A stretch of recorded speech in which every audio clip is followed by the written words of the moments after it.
At this point, all I'm waiting for is Muldoon to have an Alan Grant moment like in Jurassic Park 3, where Raptor just pops up behind him and says Robert. In the last episode, Robert was checking the maintenance shed where the big one was digging in for something before she was recaptured, but now, there's something else banging in the shed. And on an island filled with free roaming raptors that no one knows about, it's not looking good for our favorite game warden who's out by himself. Once again, like clockwork, you guys always waste no time in telling me a new episode just dropped. Not gonna lie, I was a bit spoiled when someone just shouted out Buck and Doe, but I guess the thumbnail kinda gave it away. As always, make sure to check out Aliwad if you haven't already. And if you're new here, join the Discord in the description. Currently working on the video with Primeval. Sometime this week it will be released, so yeah, a lot of you have been asking for that. So hit that subscribe button if you're new here. Anyway, with all that out of the way, let's dive right into the new episode.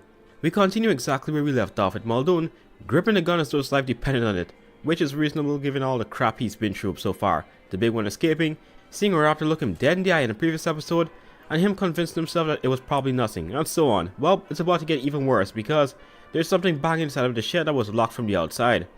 Ray, I checked the shed a minute ago. Door's locked, and now I'm hearing something inside. Inside the shed. Pounding. On the door. Hold on, Muldoon. I pulled up crew locations. Alright. Maintenance teams are accounted for. 2 in the vehicle depot, 1 in the north fence line sector. Electrical crew is over at the geothermal plant. Anyone scheduled for Delta 7?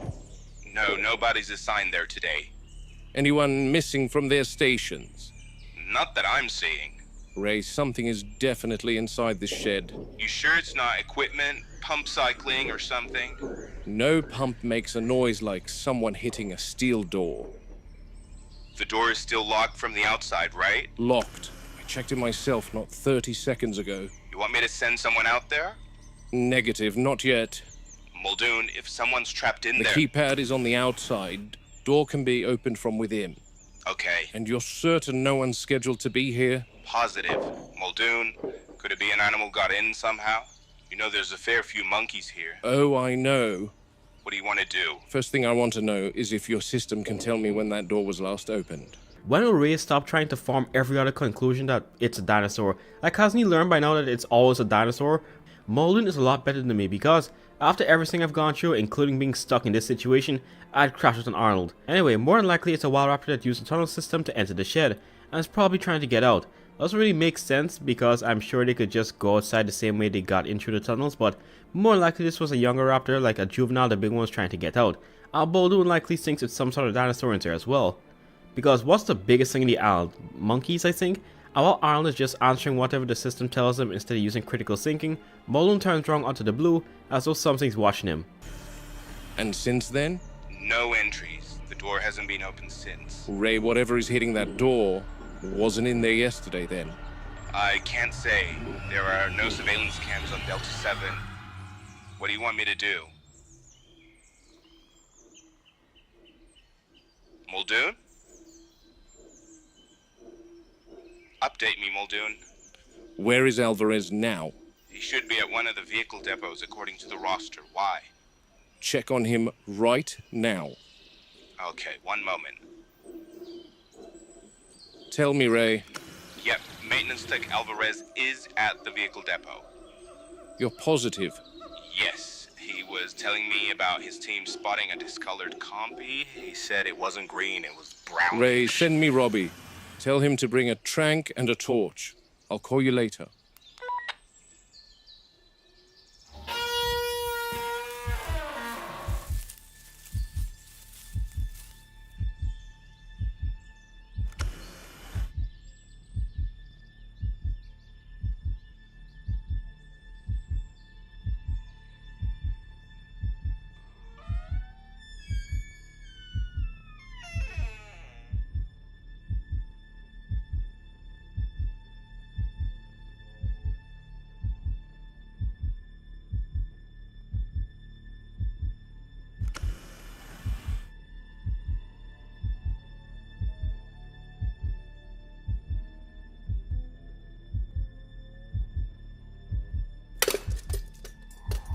Yeah, someone's gotta be dead. Before this entire thing, Muldoon was confirmed with Arnold about a worker that has been there before in the shed maintaining things, and it was confirmed apparently that they are still alive and on another side.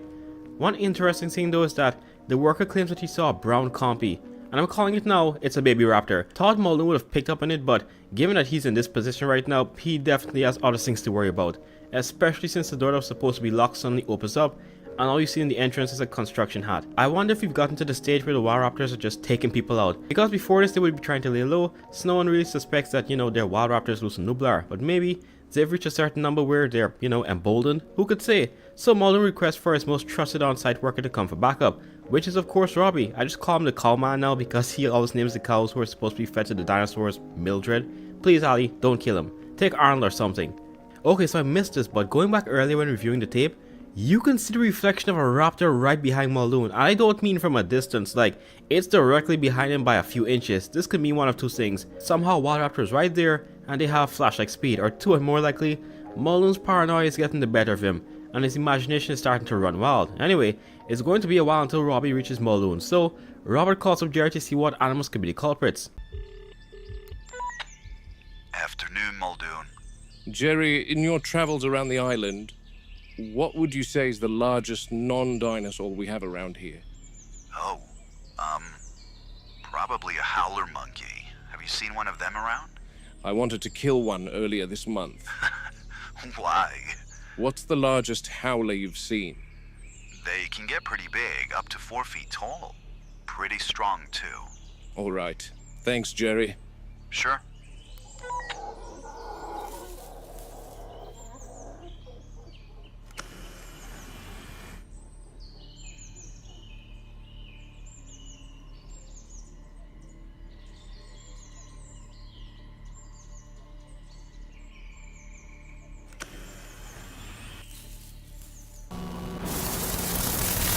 Who do you think this belongs to, Robbie? I don't know. All maintenance personnel wear a red helmet. Keep this door wide open behind you. Haven't been in here for a while now. Where's the light switch? Here. Oh, looks like it's dead. There's another one at the bottom of the stairs. Keep the torch right over my shoulder and tail me. Damn, I knew the tunnels had to be somewhat old and broken down if raptors could just move around freely, but this is some serious lack of maintenance. Hammond really does not give a damn about worker safety. Once his dinosaurs are healthy, that's all that matters to him. If you think I would ever put myself in this situation, you got another thing coming. You better pay me $100 an hour for some crap like this. But this does kinda tie down into the darker lore of the book. A lot of the workers are those from third world countries. Hammond paid them a lot more than what they would be making, back home. But still kinda low compared to the States. They're basically getting paid minimum wage for dealing with all this, unsafe work. But that aside, the sight of howler monkeys may have slightly calmed Muldoon down. Maybe one of those monkeys was there. I didn't even know howler monkeys got that big. And where I grew up, you just see them shaking the branches in the canopy. In any case, Robert is still very skeptical, especially with the workers sat on the floor when it just ominously opens. Robbie can't even say whose it is because all of them have the same hat. Robert still thinks it could be howler monkeys though, and on the search for the primate, we see him get hurt for the first time in the series. What do you think, Muldoon? I'm hoping it's a howler that's gotten in, found a safety helmet, and is now... Shit, Muldoon, are you okay? Yeah, I'm okay, Robbie. How's it feel? I think I've sprained it. Can you put weight on it? Oh. Okay, that's a no. You stay here, Muldoon. I'll have a quick look around. No, Robbie. I've got my trank, I've got my torch. I'll flick the lights on and we're good. 1 minute and I'll be back. Then I'll help you back up the stairs. Robbie. Hey, who came to your rescue yesterday? I need you to let go of the idea that I'm a junior. I want to progress up the ladder. Robbie, you're no junior. You're the only one I rely on. Then rely on me this time. 1 minute, I'll find this monkey and turn the power on from the box. And then I'm out. Be careful, Robbie. I got this, Muldoon.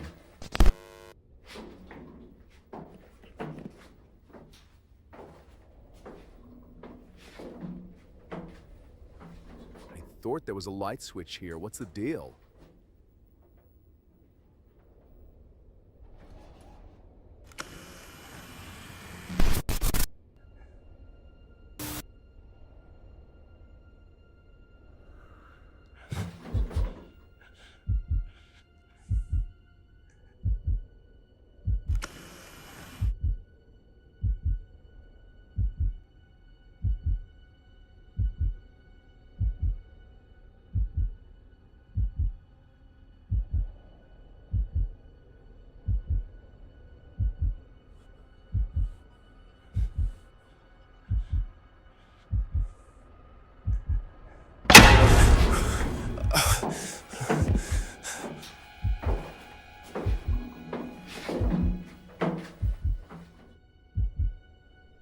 Muldoon, what are you doing? I retract my statement. You better be paying me $500 an hour for this crap. It's clearly not a hollow monkey as we know. Another raptor is trying to get Muldoon, but they're also very wary of him. The big one has been communicating with the wild raptors, and she knows Muldoon is the single biggest obstacle when it comes to their freedom due to how good he is at what he does, which could be why a lot of the wild raptors seem to stalk Muldoon more and more. Well, compared to the other workers, studying his movements, how he reacts, etc, etc. I mean, in multiple clips from different episodes, we see some stray raptors blurred out in the corner or just watching him from the side, and Muldoon doesn't realize it, but they still aren't confident enough to full on attack him yet, especially when someone like him is armed. Rose staring into the abyss, and above him, things were moving and then something banged into the step behind him and just disappeared. Honestly surprised him out of all people who sprained his foot this way, but it happens to the best of us. I remember walking in some big sneakers once and my ankles just folded when I stepped on the sidewalk. Robbie really is one of the only people, actually the only one Muldoon could trust in this field itself though. Robbie has saved Muldoon twice before and is close in terms of skill, but he's still kinda careless at times, all of which will be fixed with experience if Aliwala doesn't kill him. One interesting thing I've noticed so far is that the raptors are playing chess with Muldoon. It seems like they're trying their best to gaslight him, making him seem as though he's crazy or just seeing things, pushing the workers hard out just to entice him, while banging previously to get his attention, then creating more noise in the shed to psych him out, going so far as to bang the stairs directly behind the dude, and it low-key seems to be working because Muldoon is hallucinating raptors in reflections, and yeah, they're honestly smart for that. They have to emotionally break down Muldoon before trying to kill him. Only way they stand a chance. Anyway, it seems like the entire system is just shut off, no visible place to turn power back on, and nothing being found, aside from something banging on the steps, so Muldoon decides to call it a day and takes a look at what's going on in Sorna, and lo and behold, it's a young power couple of the franchise. And then it takes... Oh, I've lost you. Tony? Just behind here. And then I can show you if the image is not coming through all right, Muldoon. It's chopping out here and there, Tony. Yeah, communication is a disaster here. Tell me if you can't see. Okay, no, it's better now.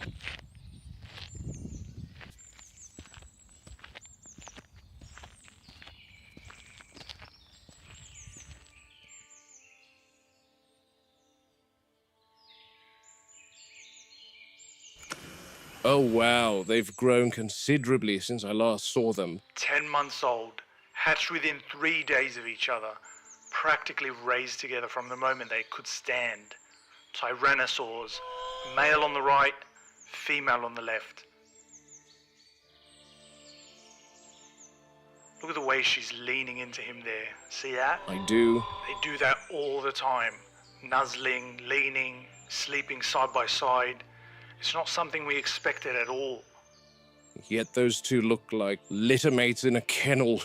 Exactly my thinking. We've been watching them for months, and they're virtually inseparable. There they are, bucking though. Never thought I'd see these two in this series, but I've come to realize that this universe is kind of its own thing, at least to me. It's a mix of the book and Aliwala's own plot, which is goated to be honest. I just hope Muldoon stays alive like in the book. But Buck and Doe were apparently meant to be together since birth. Not that the scientists intended for this, but it seems as though when two tyrannosaurs of similar age ranges are put together, they get along really well, at least when they're different genders. Tony mentions that there could be future plans for them to eventually be sent over to Nublar, and once again, Muldoon wasn't aware of this until now. However, Muldoon is a bit skeptical of adding even more tyrannosaurs and similar enclosures because of what the current situation is on Nublar. The adult Rex still doesn't like the younger one who's grown a lot. The smaller one is getting a bit bolder too, with her size increase, and if a fight ever breaks out, then the adult will kill her. Something the folks in Sorna kinda seem to ignore. They really just see most of them as park attractions that will look nice together. What's even worse is a new plan they want to do in order to reduce costs of actually creating the dinosaurs. The whole point of this island is engineering and experimentation. And what exactly are you experimenting toward? Reproduction.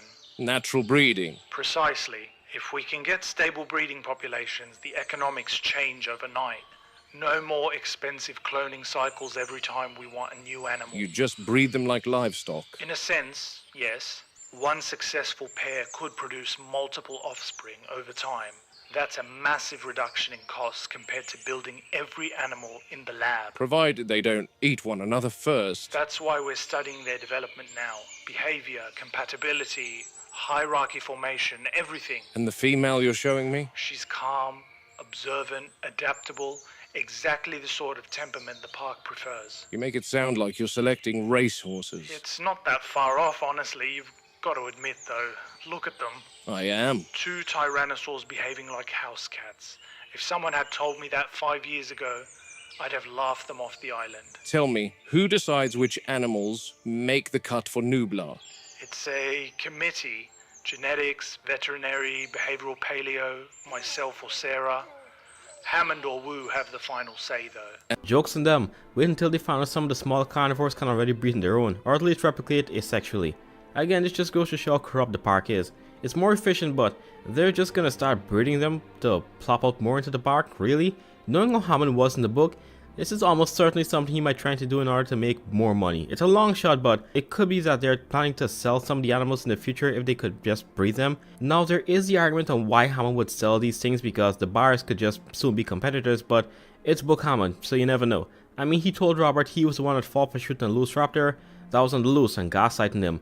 Also, how will they control the amount of breeding going on, because a lot of these animals breed when their offspring are suddenly taken away. Granted, certain reptiles like crocodiles do have seasons for breeding, but it's not known if dinosaurs, megaceropods especially, go through the same thing. It's all too much for me to think about right now. One more thing though is, I'm almost certainly someone higher ups knows some of these animals can already breed independently. I can't explain it, but eventually, like possibly in season 3, I think this will come to fruition. If it's right, then each of you have to give me a green apple Jolly Rancher. No ifs, ands or buts. Seems the dinosaurs aren't the only thing they're working on, however, as the aquatic part that was rumored in Jurassic Park 3 makes an appearance here.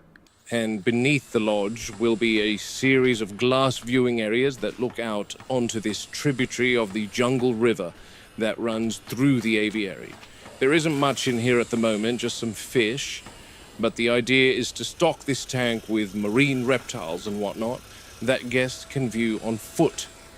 This tank is netted off from the rest of the river so the animals don't swim out.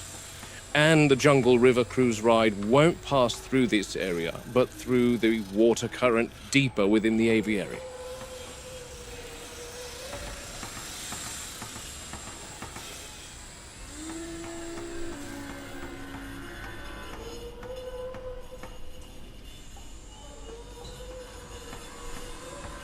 And they've definitely got their work cut out for them. Terratop's lodge is still far from completion. When finished, the lodge will serve as a second form of accommodation high within the aviary. Progress is the slowest on this attraction, though. I think it's because some of the workmen here are hesitant. They say they don't like working within the animal enclosures, especially when the animals are also within the enclosures. But John and Henry insist on acclimatizing them even before work inside the aviary has wrapped up. John and Henry clearly have never worked with animals. Bro, what are they even doing in the park anymore? This was such a curveball. Like near the end of these videos, it always shows something grim or shocking that will be continued in the next video. But I was never expecting a future water park of sorts. It's big, don't get me wrong, but I don't even think Hammond or Wu would be dumb enough to put a pliosaur or something inside. More than likely some type of ichthyosaur or maybe a small species of mosasaur. Like how there's just a worker up there in the dome too working on the glass with no protection when there are big pterosaurs roaming free in the aviary. As Robert rightfully said, John and Henry don't know what it's like to work with the animals, and even when the workers show discomfort in working in the space with said animals roaming freely, Hammond just tells them to suck it up. And again, a lot of them have to, because what is they gonna do? Go back and work for much less where they came from originally? Or worse, possibly get silenced by Injun, because I'm sure Hammond doesn't want the world to know what he's doing right now. Sadly, one of these workers' worst fears will come into play right after we get introduced to one of the cutest and most frightening marine animals to ever live. These animals aren't just wild. They're engineered, placed into environments that are approximations at best. If you rush the judgment, if you decide too early that something fits or doesn't, you're making that call on incomplete information. And with animals like the ones here, incomplete information gets people hurt, or worse. So you watch, you wait, you let the animal tell you what it is on its own terms. Only then do you decide whether it belongs or whether it never should have been brought here in the first place. And on that sober note, that ends my log of... Christ, I forgot these guys were in here too. Nautilus. I think there's a handful of them in this tank. Majestic creatures, and really give off a prehistoric feel that boosts the aesthetic of what Jurassic Park is striving to achieve.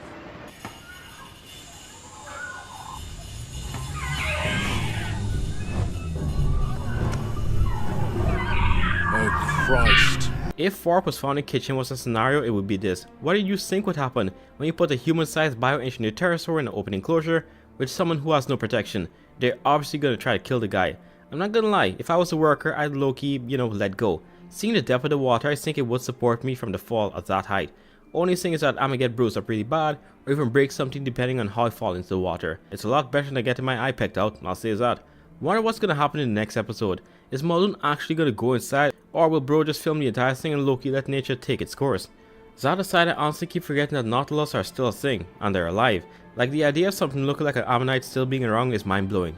Definitely makes the tank feel more prehistoric, but that's all for this episode so far. The biggest things I've got from this are the raptors are finally trying to crack down on Muldoon, breaking him down mentally to finally take him out. Only the next episode will reveal what happens next. Last episode we left off with the worker dangling for his life after some pterosaurs were mobbing him while on a platform, and Muldoon was either going to rescue or just low-key dip. So it's going to be interesting to see what he chooses, but this episode is 21 minutes long, so let's finally dive right in. Right off the bat, we see Muldoon trying to get up into the air in order to try and save the worker who is now on death's door basically. There's pterosaurs mobbing him, and he's also trying not to slip at the same time, which again goes to show just how little John Hammond cares about the workers for the park, viewing them as expendables that can all be replaced, unlike his precious dinosaurs. I touched on this before, but Hammond in the book often hired workers from terrible countries because minimum wage by the US standards would be a lot to these people, or at least more than what they would make back home. And as someone who grew up in a third world country, I could confidently say that minimum wage in the US would be a lifesaver for a lot of people. With this, he can often cut corners and make workers perform certain tasks the average worker wouldn't dare do, and this time it seems like it might take a life.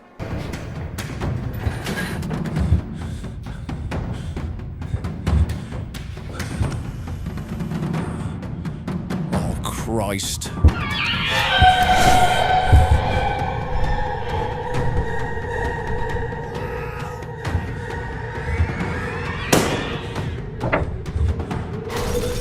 Damn it. Missed. Oh, God. No.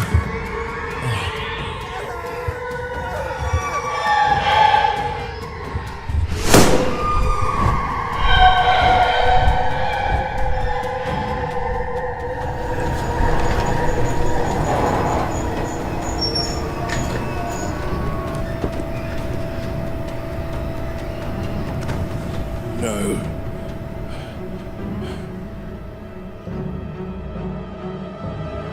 His name was Mendez, maintenance tech. Good worker by all accounts, up on the scaffolding running a routine check on the upper supports. That's when they came at him.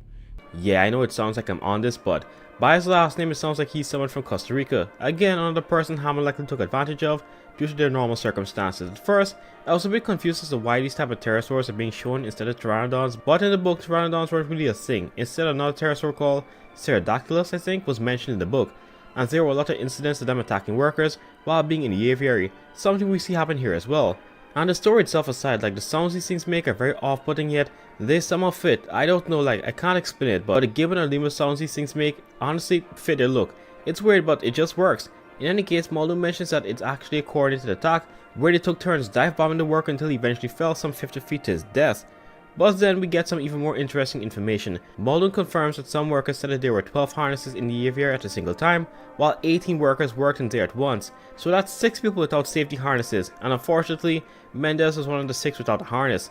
Muldoon even calls Hammond out directly when bringing this up, saying what about not sparing any expense, John? He also mentions that it's the best thing that the pterosaurs weren't shot down because with how fast the tranks work, the pterosaurs would have fallen to their death. The entire mindset of Hammond and the others who aren't out in the field as often as Muldoon is that everything can be rushed faster by putting out more workers, even without considering how dangerous it could be while working with the pterosaurs or dinosaurs in general. After all, he tried to blame Muldoon for shooting an undocumented raptor, saying he's becoming paranoid, but with this tragedy out of the way, Muldoon goes a little deeper into the aviary and how it exactly is set up. Gives them height, darkness, and privacy. Everything a flying animal needs when it isn't in the air. You take that away from them, and you don't just stress them, you unbalance them. Smells just like what you'd expect. A chicken coop. We've got 4 animals in the aviary at the moment. Pterodactyls. Cretaceous. Long skulls, narrow jaws, Those forward-projecting teeth like a fish trap built for skimming water, snapping up anything near the surface. Efficient, precise. They're not brute force predators, they're specialists. Everything about them is tuned for motion and timing. On paper, they're fish eaters. In practice, they're something else entirely. They roost together, but not peacefully. There's a constant tension in here. Posturing, spacing, low calls you can feel more than hear. They tolerate one another because the structure forces proximity, not because they're social. Okay, so they are pterodactyls, which are arguably more terrifying than any pteranodon. I think the addition of T just makes everything look more menacing. As for the chicken coop thing, I'm having flashbacks. As someone whose father once ran a massive chicken farm, the thought of the smell made me have a Winter Soldier moment. It's really weird how they aren't social but somehow managed to work together, so it's more likely an adaptation to them being forced into such close quarters, but at the end of the day, they are just cloned animals that ultimately have their own instincts and behaviors based on how Henry made them. And that ledge is seemingly the only time where most can be kept in close quarters without being, well, fighting each other at the same time. And despite this, Henry apparently wants to add 2 more of these things, as well as Dimorphodons and Pteranodons from Sorna. The only reason I think the entire mix worked in Jurassic World with all these different pterosaurs was because those versions were much more refined, because they were different variants from what we saw in the first 3 films. And I don't think I saw Pterodactylus in Jurassic World's aviary, I could be wrong though, but if these pterosaurs are already territorial with each other in the aviary, what's gonna happen when you add 2 more along with different pterosaur species? Like Henry and Hammond think the aviary is just gonna look pretty with a bunch of pterosaurs cramped into a single space. Now if a kid comes along to visit the aviary if the park was actually successful, so they're likely gonna be a Pterodactylus rip the guts out from a Dimorphodon. Welcome to Jurassic Park. And even though Henry wasn't nearly as narcissistic as he was in the movie, I still low-key don't feel bad for him or the way he died in the book. He thought that he knew the animals down to a T, and ended up getting outsmarted and killed by one of them. Wu's nonsense aside, Muldoon lets us know one of the biggest reasons for Hammond rushing the process. Hammond wants the attraction ready because he's compiling a list of people he wants to sign off on the park sometime next year. Wu wants the animals acclimatized, so they bring them in early, let them settle while construction continues. On paper, apparently, it saves time. In reality, it creates conflict and accumulates in death. You can't confine them to the roost while the work's ongoing. Not these animals. They're too large, too active, they need airspace. So they're out there flying circles, watching everything that moves, learning the routines of the men below them. And someone, somewhere, decided that because they eat fish, they wouldn't pose a threat. That's the flaw. That's always the flaw. Diet doesn't define behavior. It informs it, yes, but it doesn't limit it. You don't take a wild animal and reduce it to a feeding category and expect it to behave accordingly. Herbivores kill people just as much as carnivores. That's a really good point he brings up. You can't judge how dangerous an animal is just from its diet. Where I grew up, the Amazon wasn't too far away, and also you would have to go deeper than usual. River otters are one of the biggest reasons not to go into the water if they're in the area. Mind you, they are 4-meter black caiman on the con of the water, but if these otters think you're a threat to their pups, they will maim you. They can be curious, but that curiosity can quickly turn into hostility if they think you're a threat. A black caiman is much more deadly than an Amazonian river otter, but their aggressiveness and intelligence made people way more wary of them. Also, there are some old people who form bonds with some packs from what I've been told. Could just be stories though. Same can be said about herbivores, which Muldoon also talks about later on. You don't just walk up to a cave buffalo or a moose just because it eats plants, it will mess you up regardless. And even though the primary diet of these pterosaurs are fish, they have long teeth and coordinated attacks that can easily kill a person. I mean, Baryonyx was primarily a fish eater. Would Henry have put the workers in there if a Baryonyx enclosure needed fixing? I don't think so. They really did plan the entire thing out poorly, and Hammond is risking countless lives just to get some deals signed faster. Really is a shame, and when you wonder why the novel deaths are so much more gruesome compared to the films, you low-key understand when realizing how bad they were. True, some innocent people died really badly, but people like Hammond, Wu, and Burger King's largest soldier deserved what they got. Hell, even Regis did, even though he didn't do much, he just abandoned some kids. Muldoon also touches on how Henry doesn't know these animals as well as he thinks he does. You can clone animals the way you want to a certain extent, but eventually instincts take over and behavior that normally wouldn't be recognized turns into randomness. I mean, Muldoon mentions later on in the segment that they took in a baby hyena that was found abandoned in a den, and even though it was raised by dogs and lived just like them, There were already a few instances where the animal's true nature was showed, displaying that you can't fully tame a wild animal. What's worse with these pterosaurs is that, even though the aviary is big, the stress of multiple solitary animals being forced into one area, while foreign beings, being people, working their space is stressing them out, to the point where even the experts can't predict what will happen next. The pterosaurs were not the craziest animals in the site, however. In the aquatic section, we are introduced to some of the most adorable marine reptiles to ever exist. Warmer water holds less dissolved oxygen. So if the temperature drifts too high, you're not just stressing them, you're literally suffocating them, slowly without realizing it. At this stage, they don't have the reserves to compensate. Temperature control isn't comfort, it's survival. That's what all these control systems are in place for. Go for it, Robbie. Yep. Robbie's opening the container now. There we go. 3 juvenile plesiosaurs, roughly a meter in length, still very young. At this stage, they're vulnerable, not just to each other, but to the environment itself. Flipper's engaging immediately. No disorientation, that's what we like to see. Already grouping. They're staying mid-water, orienting themselves. That third one is a little zippy. That's the acclimatization phase. They're mapping the space. Depth, boundaries, light gradients, every movement is information. Love to see some plesiosaurs finally shown in the franchise. I don't recall them being mentioned in the book, maybe I'm wrong, but I'm not complaining. I think these guys are a great addition. Way better than something low-key basic like an ichthyosaur. They said the other part was reserved for animals that weren't marine reptiles, but needed a lot of water, so I'm guessing it could be a baryonyx, probably a suchomimus since they were 70-something% complete, but it's hard to say. The trio absolutely has the zoomies though. I don't know if it's related, but I remember when I would get my first puppy and in the box or crate in the car ride home, they would be so still, and it's almost as though they were lethargic, but the moment you put them on some grass in your backyard, they go ham. This is a new large space and they're young, but the last one is moving a bit too fast for my liking. Hope he doesn't ram into the glass. But you know the drill, this is Jurassic Park, and nothing wholesome lasts forever. And Muldoon soon finds himself out in the field, because Hammer wants to cheap out on everything but the dinosaurs once again. The raptor fences aren't out, are they? No, probably a lightning strike, downed relay, something along the river run. And the aviary fence? No current. It's dead until I reroute auxiliary power. How long will that take? A couple minutes, assuming the backup holds. That's a couple minutes too long. I'm already cycling it through, Muldoon. Keep it moving. I want that grid live again before anything decides to test it. I'm heading over to the aviary before it starts raining. Which sent the power out across the aviary. Grid's gone quiet, and that's not something I like hearing from a place like this. These enclosures are designed with layers. Redundancy, fail-safes, deterrence. Take the current out of it, even for a few minutes, and suddenly you're relying on steel and hope. Storm must have hit something upstream, lightning strike most likely. You can smell it in the air. Burnt insulation somewhere. Whatever it was, it's taken the fence with it. That changes things. Animals like these, they don't need long. A lapse like this, even a short one, it's enough for them to test boundaries. See what's changed, see what's no longer stopping them.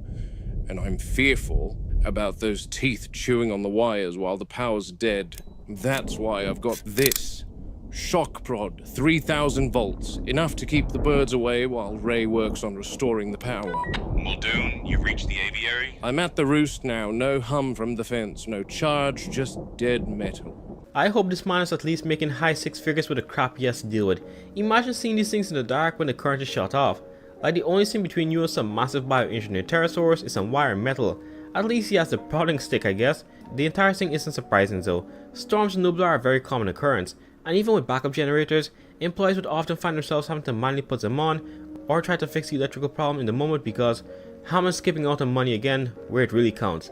Like, I'm pretty confident he has enough bread to put some automatic generators. Ray tells Muldoon that power will be back on soon, and it does come back, but it's short-lived because something shortcuts it again, and the pterosaurs start getting jumpy, causing Muldoon to wave his electric stick around, eventually making them go back. So he eventually has to go down to the main hub to see if it's something other than a storm. And I don't like how there are glitches popping up on screen with raptors shown briefly in them. Are they responsible for this somehow? A long shot, but you never know. So Muldoon does go to check if it's anything with the main power box instead of the storm itself. and the findings are surprising to say the least. Turn left. You'll see a path. Follow the path.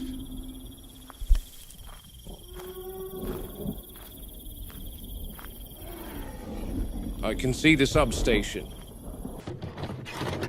Takes a few pumps, then restart the line to the aviary grid. Yep.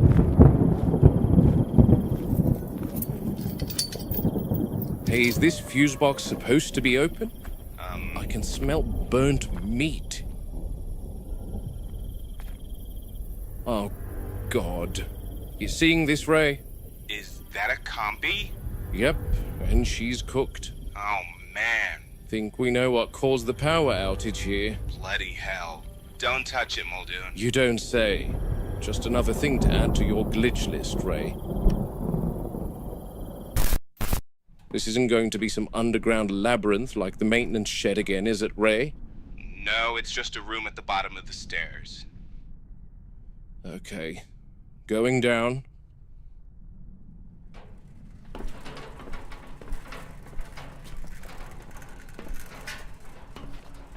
Hey man, I take it back. Muldoon, they better be giving you $1 million after taxes.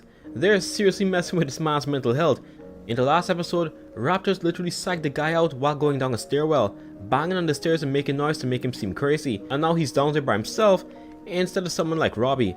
Arnold doesn't even come because he's almost gotten Muldoon killed multiple times because he puts way too much trust into security systems.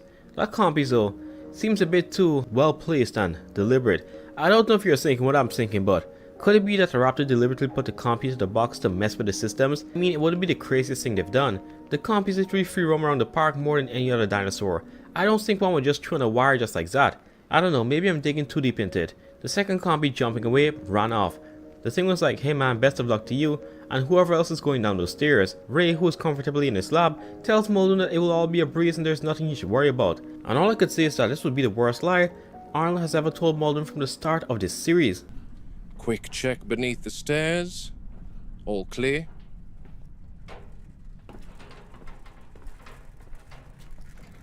Christ, Ray, there's a really bad smell down here. Yeah, I've tried that already. What now? It's a gray box with 2 columns of 3 dials in it. Christ, give me a second.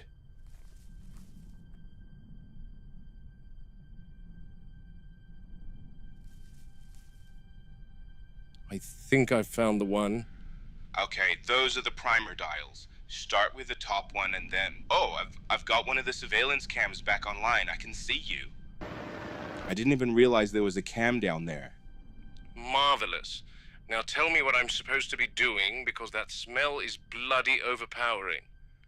Yep, turn the top dial to the bottom position first. That isolates the main feed.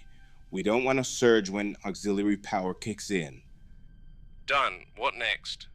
There should be a secondary switch panel just below. Again, 3 toggles in a row. I see them.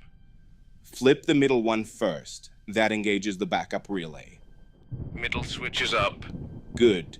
You should hear a hum start to build. I hear flies buzzing.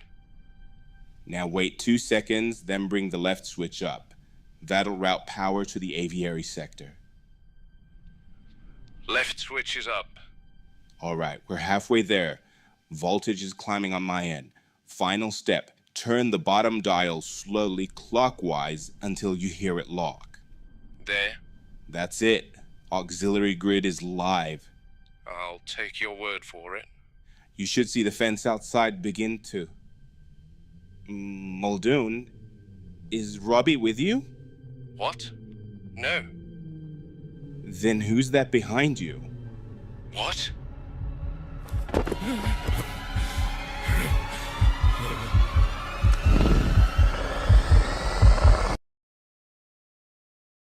What the fuck is that? Yo, there's no way. This is why you people wanted me to watch the episode so bad, isn't it? Damn. Oh crap, it finally dawned on me. Please don't tell me that's Robbie. I really hope Muldoon's most trusted coworker isn't the one limp on the floor with the top of his head missing. I'm actually shocked this time. I was so accustomed for the past 12 episodes for everything to be left on a soft cliffhanger, like someone might be killed or a new raptor location is found, but we finally see Raptor actually kill someone. And what's worse is that it dropped the person right in front of Muldoon. From the get-go when Muldoon was going down the stairs, you see him check if there's anything behind it because he heard bang in the last episode when he went down a similar staircase. These raptors have planned everything out to a T. They messed Muldoon up so much in the head, and this is the nail in the coffin, throwing what might be his closest ally in the park in front of him dead. I really want to know how John or Henry are going to try and gaslight him now, because it's on camera. There's no way it could be another individual they brought from Sorna. It's a totally wild undocumented raptor that killed a worker on camera, so they really knew where to shut off in order to corner Muldoon. The poor compy too broke out launched into the current for some beef the raptors have with Muldoon. But again, they all know that Muldoon is the biggest threat to their freedom, which is why they're going above and beyond to kill the guy. The only question is, will they full on try to kill him now, or somehow retreat as some great scheme? We have to wait until next week for this one. Who decided that? Okay, so the last time we left off on the biggest cliffhanger yet in the series, there is a dead man in a raptor's mouth who I'm really hoping isn't Robert Muldoon. Someone has to find a way to not die with the wild raptor inches from his face now. Seems like they're getting bolder. Ever since season 2, they have amped up their plans when it comes to getting rid of Muldoon, actively trying to mess with his head and break him down mentally because he is the biggest threat to their overall freedom. But now it seems like they are fully ready to put an end to him. Whether it fails or not depends on what Muldoon does next. Sending a team your way. Back. Get back. Back.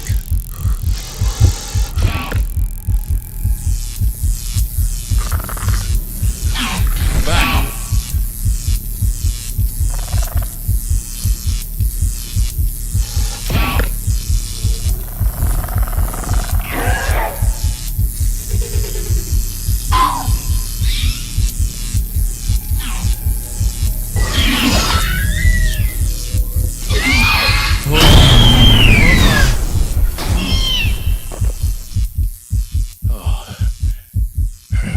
Look exactly like one of our raptors.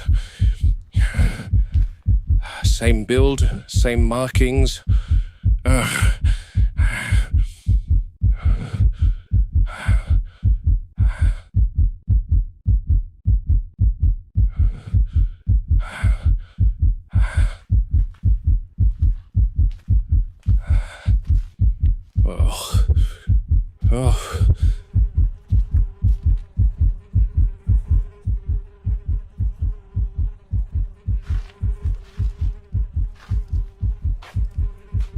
I don't recognize you, poor soul.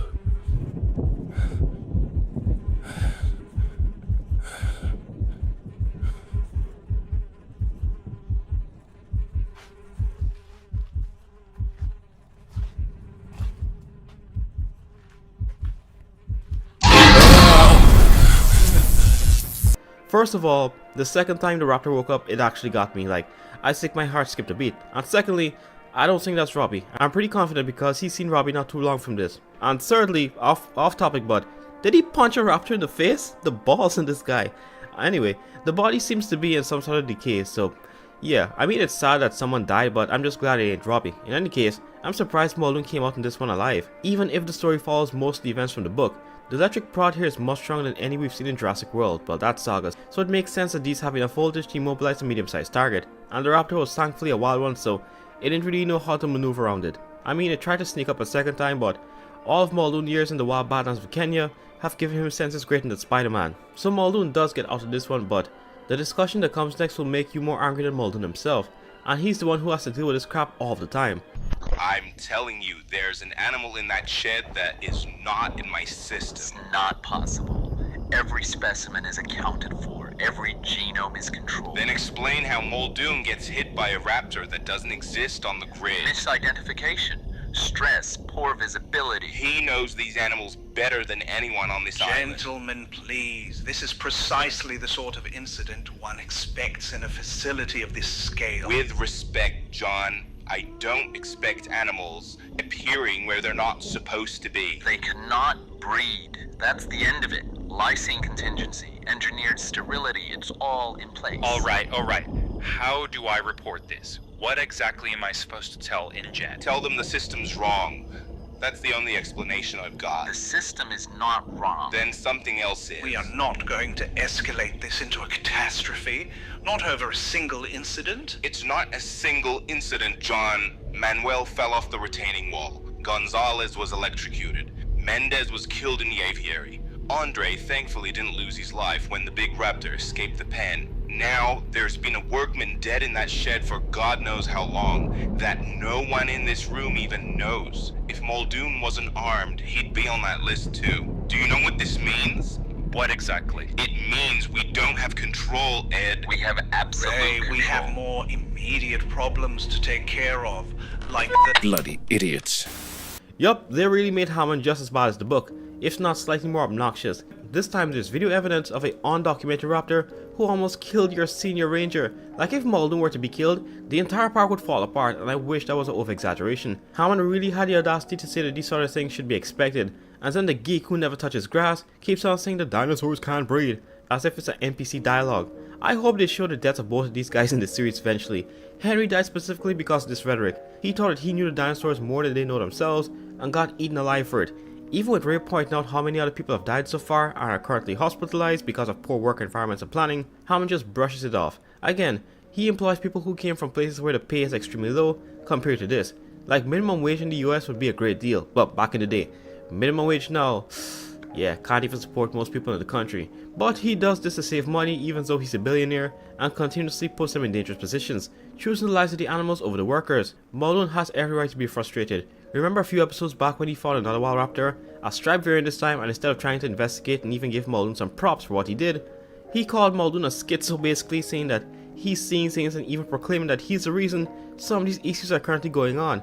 I will give Ray his props for this one though. He actually is trying to explain to Hammond and Henry why the situation is so serious, but again it falls on deaf ears, so with no one in the department to talk to, Muldoon calls someone he could actually trust, from Sorna. Double, thankfully, didn't know what the shock prod was and became curious enough for me to attack it. You know what they say about curiosity? Yep. Curiosity killed the compy. That's right. Good thing you stood your ground with that raptor. Sometimes I think they behave like a pack of wolves. Had you attempted to run, it triggers their pursuit instinct. That's what I was thinking the whole time. Pretend to be threatening to it and hopefully it backs down. I don't think it had much contact with humans, or that it didn't know how to battle outside of a pack setting. And you don't know where it came from? No, our 3 raptors are accounted for as of right now, and trying to bring this up with control is useless because John and Henry are adamant that they have complete control. This time, at the very least, it was on surveillance cam for all of them to see. Yeah, look. They may say things to you in order to maintain work ethic and a sense of order, but John's going to make his vision for the park come to fruition, even if it kills him. I'm just glad you weren't injured. I can fly back over to Nublar soon if you want to have a talk. No, Tony. Actually, I need you on Sorna for just a little longer if you don't mind. Can you do me a favor? Of course, what do you need? I need you and I to have a video call again, only this time I need you to show me Sorna's raptor population. I want to know exactly what they look like. Yeah, easy done. So if this plays out like the book, Muldoon is going to try to prove just how flawed the computer is when it comes to documented new or undocumented raptors in the system, and animals overall, because when they eventually discovered how flawed it was, most of it was too late or just simply shocking. Don't remember, but I think when they checked, the true population of the raptors in the island was like 37 or 38 instead of just 8, showing just how rapidly these animals have been breeding all across the island. And the comment on John makes it sound as though the old man is basically insane. Not only is he willing to risk the lives of others to see the park come true, but even if it ends him as well, he will do whatever is done in order to make sure this park eventually comes into plan. I'm sure that's what every employee wants to hear from their boss when they work on an island with unpredictable crash at reptiles. That aside, it's nice to see Muldoon closing in on the reality of the situation. Like, it isn't just raptors that are unaccounted for, but instead, totally wild raptors that have never been seen or documented by anyone in the labs, eventually proving Henry's theory incorrect in the sense that they can't breed. But the streak of bad news keeps on coming because the death toll gets even higher with some of the most adorable animals in the park. Where are you? No. No, no, no. Oh.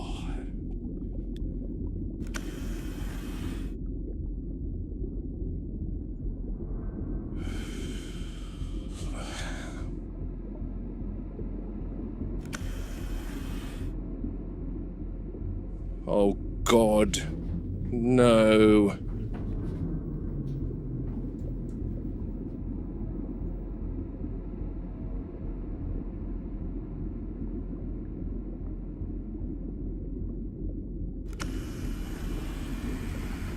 Eyes gone cloudy. That's heat stress. Power outage last night, of course. Aviary grid failed. Same line that feeds the heating apparatus down here. No circulation, no thermal control. Left them to cook in the tank. There should have been redundancies. There should have been alarms. My fault for not checking sooner. You deserved better than this. Yes, Muldoon? Ray, can you count the plesiosaurs for me, please? Yep. 0, Muldoon. What happened? The power outage cut the tank heaters overnight. Oh, God. But I can only see 2 of them. I can see the 3rd one. Oh, God.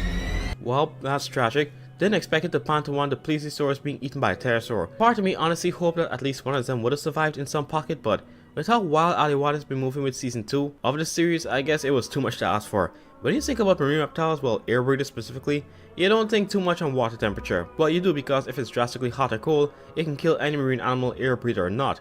But you wouldn't expect it to be this fatal in the span of a few hours. The water must have been really hot to eventually kill these guys. Might not even be the water alone. The stress of them swimming around very fast likely would have taken the toll on their health as well. For all we know, due to how cloudy the water got due to the sun temperature change, they could have rammed into the glass in a panic and mortally wounded themselves. To think all of this because circulation was cut off for a few hours and the temperature wasn't regulated.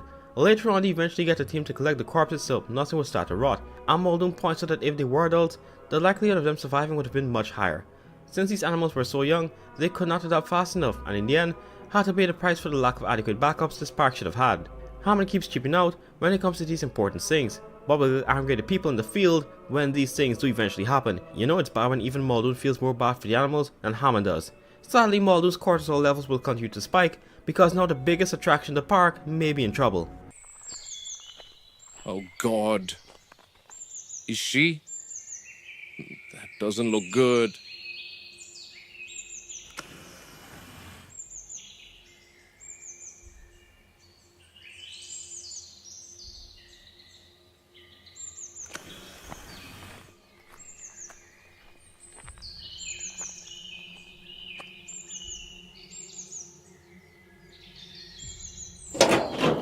Hey, big girl. Not good. Control, Rex Paddock, I need you on this now. Go ahead, Muldoon. Storm's dropped a tree inside the enclosure, big one. The trunks come down on the adult Rex, pinning her in place. You certain it's not just sheltering? Shelter? Negative. There's no movement at all, not responsive to noise too. I want a team here with lifting gear. Immediately. That's going to be a problem. Maintenance crews are spread across the island. Fences, power relays, road clearance. Everyone's tied up. Then free someone up. I don't have that flexibility right now. We're still stabilizing core systems. You're telling me we leave the adult Rex pinned under a tree while we sort out fence posts? I'm telling you, resources are thin at the moment, Muldoon. I feel like I don't have to tell you that this takes priority, Ray. But you feel free to inform Hammond that the park's rock star attraction died. All right, I'll reroute what I can. I'm so confused. Like, actually, what do you even say to this? I take back the praise I gave Ray before. Muldoon's telling you that the T-Rex, the biggest and most famous predator in the entire park, may be dead, and you're trying to tell Muldoon that everyone's too busy? It took Muldoon mentioning the ramifications of this Rex dying for Ray to finally, do something. I don't care how many people are trying to fix what's going on in the park. You better send someone over here to lift the tree off of her or something. But I will admit, the tree seems to be a little too small to pin something down as large as her. In the book, the T-Rex is much larger than the movie, surpassing 10 tons and having the ability to throw a car into a tree. So it seems weird that she's pinned down by this tree. Maybe it's just the angle that makes it look small. But eventually the goat Robbie comes in to assist Muldoon. So glad it's confirmed that he isn't dead. Anyway, they take a walk around to see just how bad the situation is, and turns out that she could just be sleeping, but as always, Muldoon isn't taking any chances. Muldoon, you think she could actually be sleeping? Doubt she chose to sleep under a fallen tree. My guess is she was on the ground last night, resting, and the wind toppled the tree on her. She may be unconscious. Few more yards and you're inside her reach. Whether she's conscious or not, you want to keep your distance away from the jaws, away from the hind legs and tail. A lot of power back there too. Hard to believe something that size can just go down like this. It doesn't usually. Takes something external. Storm did the work for us this time. If she's unconscious, you still want her sedated? Always. Unconscious isn't the same as controlled. An animal this large can come around without warning. Right. When you do have to dart one, you don't panic. You pick your spot. Plenty of muscle. Flank, thigh, base of the tail. The neck? Too much movement, too much bone. You miss your angle, you lose the shot. Go for mass. You get faster absorption. Yep. You aim between the scales. There are seams, natural gaps. That's where the dart really bites. Now it makes a bit more sense. She could have been sleeping in a very heavy part of the tree, bonked her in the head and knocked her out.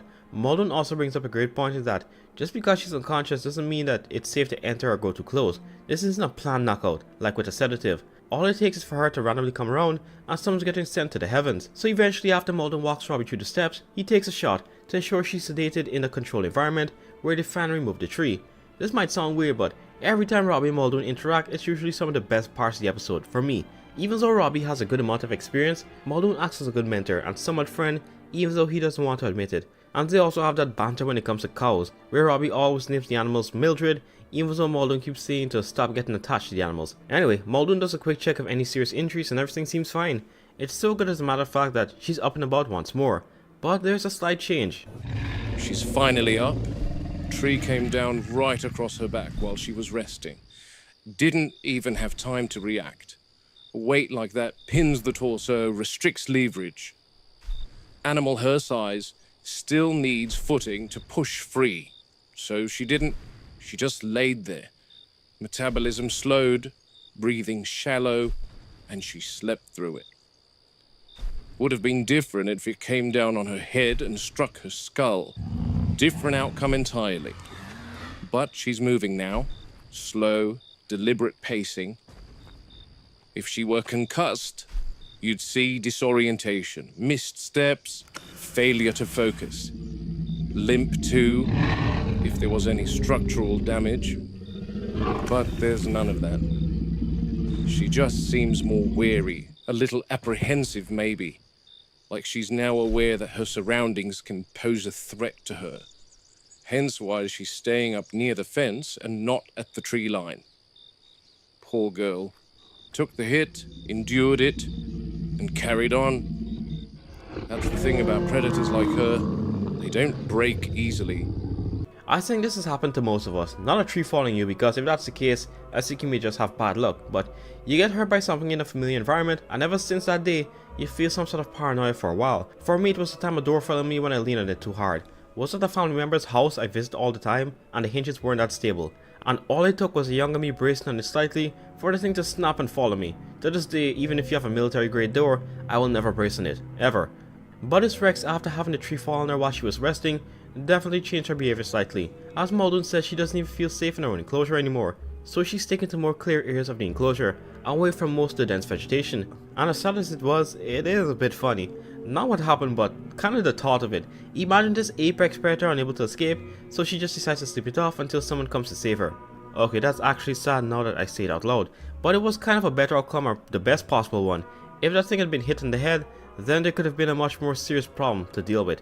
Hammond would probably pull some Hunger Games type crap for all the park workers if he found that the Rex was seriously injured or dead. So this is the only good news Muldoon has gotten as of late. But you know him, he won't stay in one place too long, and goes back to the place where he almost died. You've definitely got some balls on you, Muldoon, I'll say that much. If I were attacked by a raptor, I definitely wouldn't be down here trying to understand it all. I haven't seen the drainage system from this angle. I'm sure it's seen better days. From memory, there should be a long tunnel heading under all the way through the swamp. What exactly are we looking for? No idea, Robbie. Just something to make sense of things.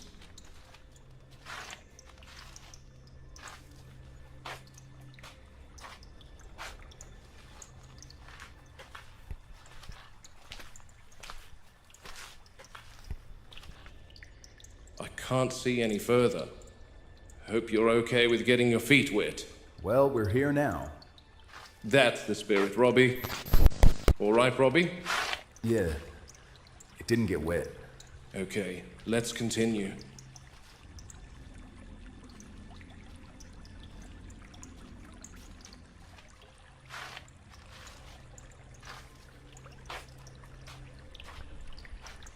What do you think, Muldoon? I don't think that's where we should... No, let's continue this way. I ain't even gonna lie, I clenched the entire time watching this part. With how Aliwada's been moving, part of me was waiting for the raptor to pop out. What's worse is that in the back of my mind, I thought this was where they were gonna kill off Robbie, but thankfully it doesn't get to that. And speaking of, Robbie's the home you could call for possibly the most random side mission, and he'd be there 30 minutes early. Because I'm sorry, even if I knew what Muldoon was capable of, I was never going in those tunnels knowing raptors were just roaming about free.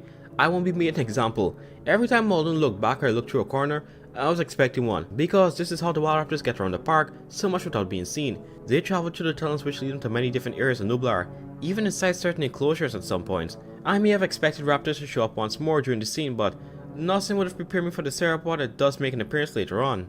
Let's continue this way. You should have seen the control room today, Muldoon. It was like a madhouse. John and Ray were at each other's necks over this power outage. Ed Regis was making calls like a headless chook. I guess no one was prepared for large parts of the electrical grid to go under. Good thing the Rex and Raptor fences weren't affected. That would have put us in a world of trouble. Absolutely. John was like, how do you just lose a sauropod, Ray? I think I know exactly where we are. Watch your head, Robbie.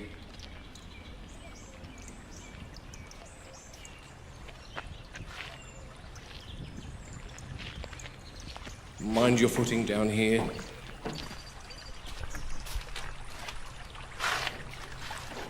Yep, asset unknown was first sighted right here. Okay, which only tells us that it came from the river and not much else. This is true, but we can... What the hell? Oh, wow. Well, there's Ray's missing sauropod. She must have tried to cross the fence when the power was down. Christ. That means both enclosures are now compromised until we... Oh, God. Big Gal's pushed herself into the Metri paddock. I can't say I was ever expecting another big theropod to make an appearance, a Metriacantosaurus of all things, but here it is. Don't think Engine ever got to making any before 1993 since they were just embryos at the time, but as they did this time, not only is there an adult Metriacantosaurus, but it's free, and now it's turned its attention to Muldoon and Robbie. I would be worried, but they are in a tunnel where it can't follow, unless of course another raptor makes a surprise appearance in the next log where it forces them out or something. And side note, but seeing this version of Hammond crash out brings me joy, or hearing about it at least. He's arguing Ray about the lost sauropod while being fully oblivious to the fact that these computer systems he trusts so much, like the rest of them, are to blame. Because once an animal has died, I'm not sure if the system still recognize it. I could be wrong. Don't even know how the sauropod died. Probably from exhaustion, not sure. But the Metri has tons of meat right in its face. The only thing is, if it will ignore that to go for two humans on the opposite side, we'll have to wait another week to see. Are you sure? Continuing where we left off last time, we have a wild Metriacantosaurus feeding on a dead sauropod, and both Robbie and Muldoon are just out in the open. They technically could just retreat into the sewers, but then again they likely don't know that it's more than one raptor that's loose in the park. Henry Wu keeps on insisting that they can't breed. Makes me feel less sorry for him in the book, considering how he died. But as always, Muldoon somehow has a plan, and tells Robbie to get a cow to somehow lure the Metri back into the paddock. And for the first time in this series, we get a switch in POVs that made me hold my breath the entire time. Robbie, give me the trank. Get a cow in the Metri paddock. Yep.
That right there is definitely the top 3 jump scares so far in the entire series. All I heard was a scream and an open mouth thing running straight towards Robbie. Dumb monkey just brought back my headaches from Thursday. And also that thing is massive. I used to live in a country that had these things and they do not get that big. They get big, but they are not waist high when walking on all fours. Ancient had to be experimental with them as well.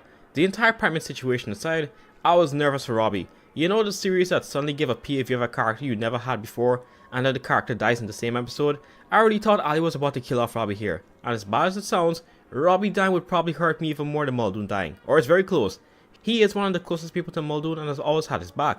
Even saved him a few times before. The way how he was focused on that part of the sword just before the monkey jump scare leads me to believe that the younger raptors likely can pass straight through those bars and swim directly to other locations better. So they have more freedom to move compared to the adults. Even though we didn't see any raptors here, I'm almost certain they were right there observing.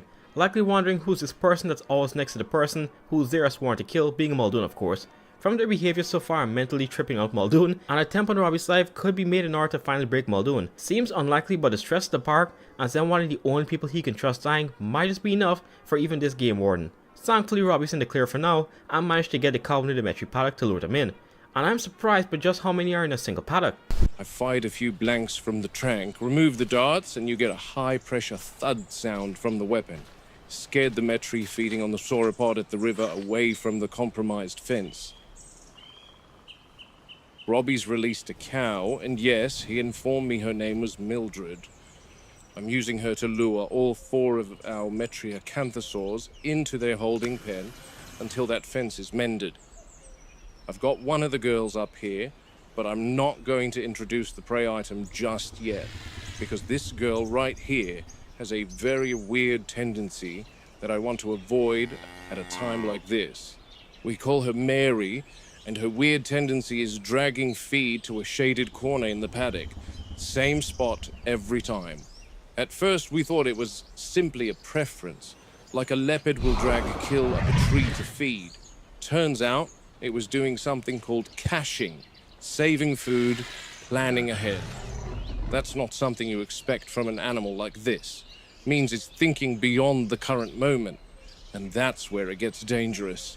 You can predict hunger. You can't always predict intent, though. Did you see that right there as Muldoon's explained the behavior of this specific Metri? Another raptor can be seen in the back in the bushes. I honestly would have missed it if I didn't pick up on the brown in the background. Like I did not catch any movement whatsoever.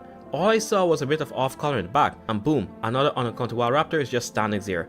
And even for Muldoon, it would be really hard to catch that. He's focused on the large theropod in front of him, so picking up on that in a moment would be quite hard. So this goes to show that it's not just a few, but almost every wild raptor adult knows and recognizes Muldoon as a threat to their goals. So even with one contained, another is still observing him from the sidelines. As for the Metri, I'm surprised that there are so many in a single paddock, yet alone that 4 were made, period. In the books and the movies, they never quite got to make the animal, but it's nice to see them here in this version. The color pattern high key reminds me of the base Saurophagonox model you see on like Blender and stuff. As for the caching thing, I don't find it that surprising. Does have to save up in case they're underfed or it feels like it. And of course, Robbie named the cow Mildred as well, like every single one before. The Metris and Muldoon couldn't care less, however. Muldoon just calls it Bessie, and another Metri has picked up on the cow and is slowly following it. But Muldoon says that one good thing about these dinosaurs is that they can learn really fast. Well, compared to birds and reptiles, they can adapt and eventually overcome. But while one of the theropods is nervously tracking down the cow, it's also turning towards Mary, almost as though it's asking her, is this right? So Mary is likely the most mature one in the group, well, of the 4, when it comes to experience. Something seen in some animals today. Not much reptiles do it, but it is seen with some birds and mammals that work in groups. However, there's still not enough Metris in view, and Muldoon finds himself looking for the youngest one, but it was all right there. So sorry to wake you, girl. Okay, that's 3. One more, the one from the river. She's definitely taking her sweet time. The last Metri is the youngest, and what that normally means in terms of behavioral consistency is she is the most unruly. One positive about her is her olfactory senses should be the strongest of the group, so I know that she's aware of the cow.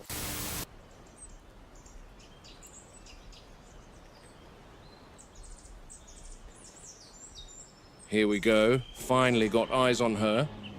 Or perhaps it's more accurate to say that she's got eyes on me. This is a great example of the unruly behavior of young animals. She's insisting on predation because her conditioning is still somewhat flexible in her understanding. not as rigid as the adults. Oh wow. That's not something you see every day.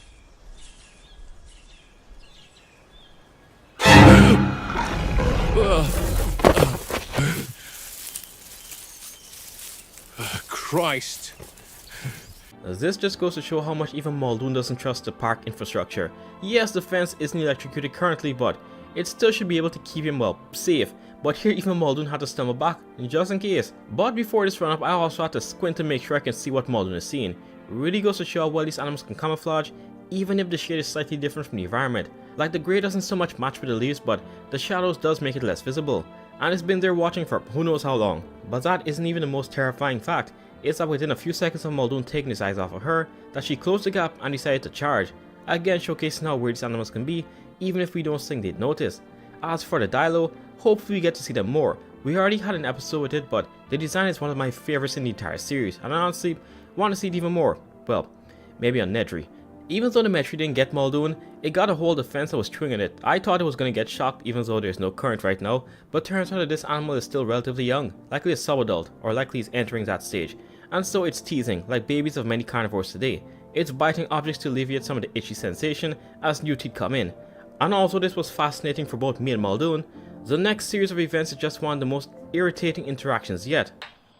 Muldoon, you reading me? Go ahead, Regis. Just, checking in.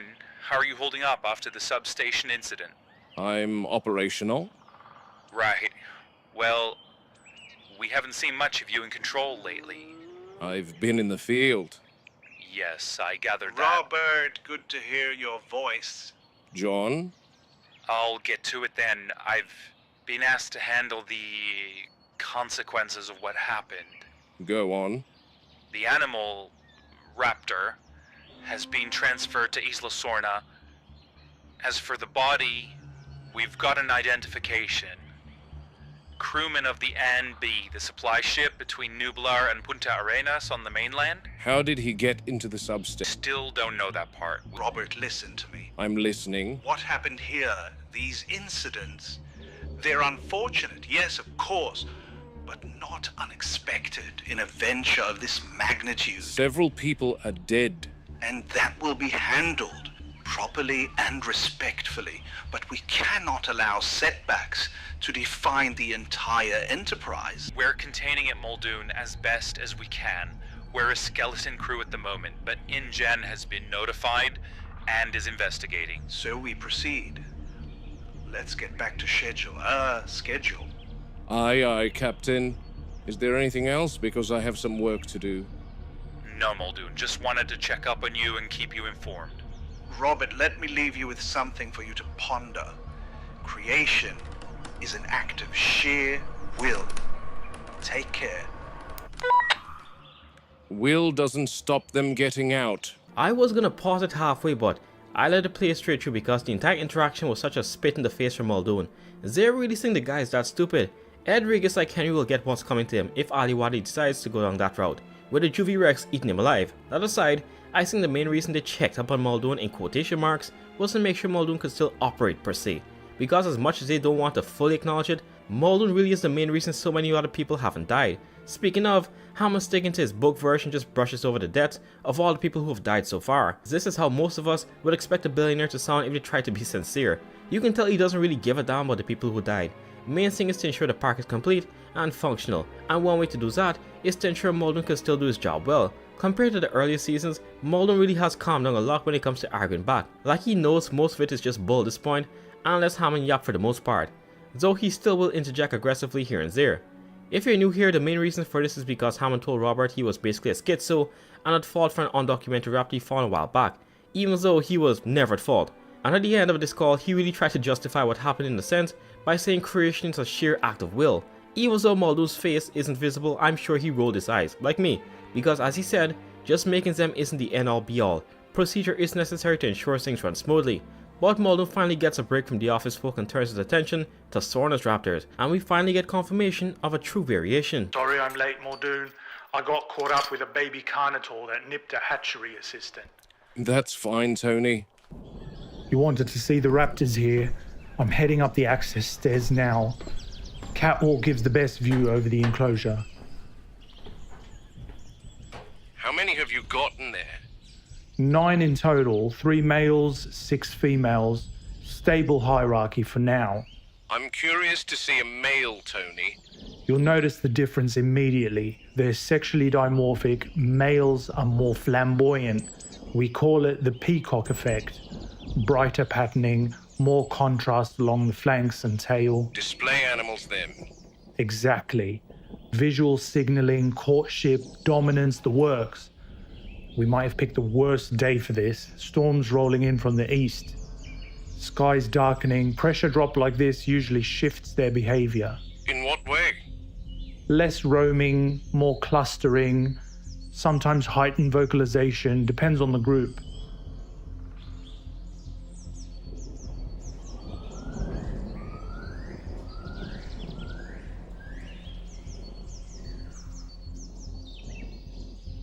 You seeing any of them? Not yet. Dense cover down there. They use the tree line to stay out of sight. Very deliberate about it. I'll move around to open up a better angle for you.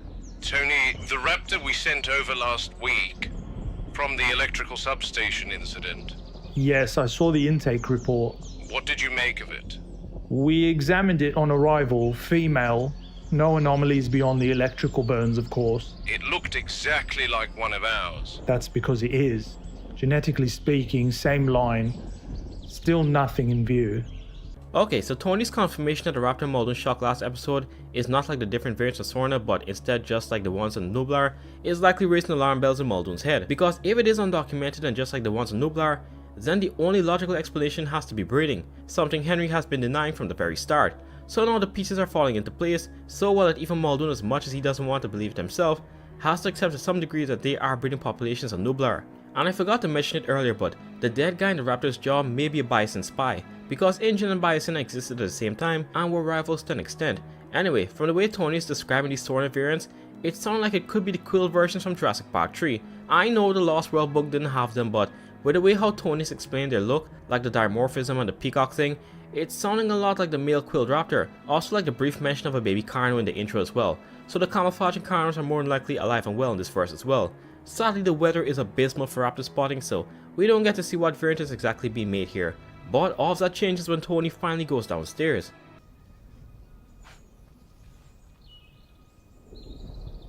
Anything? Yes, there. Finally. That's a male. God, how did you spot that? Look at the tiger pattern. Much more pronounced than the female.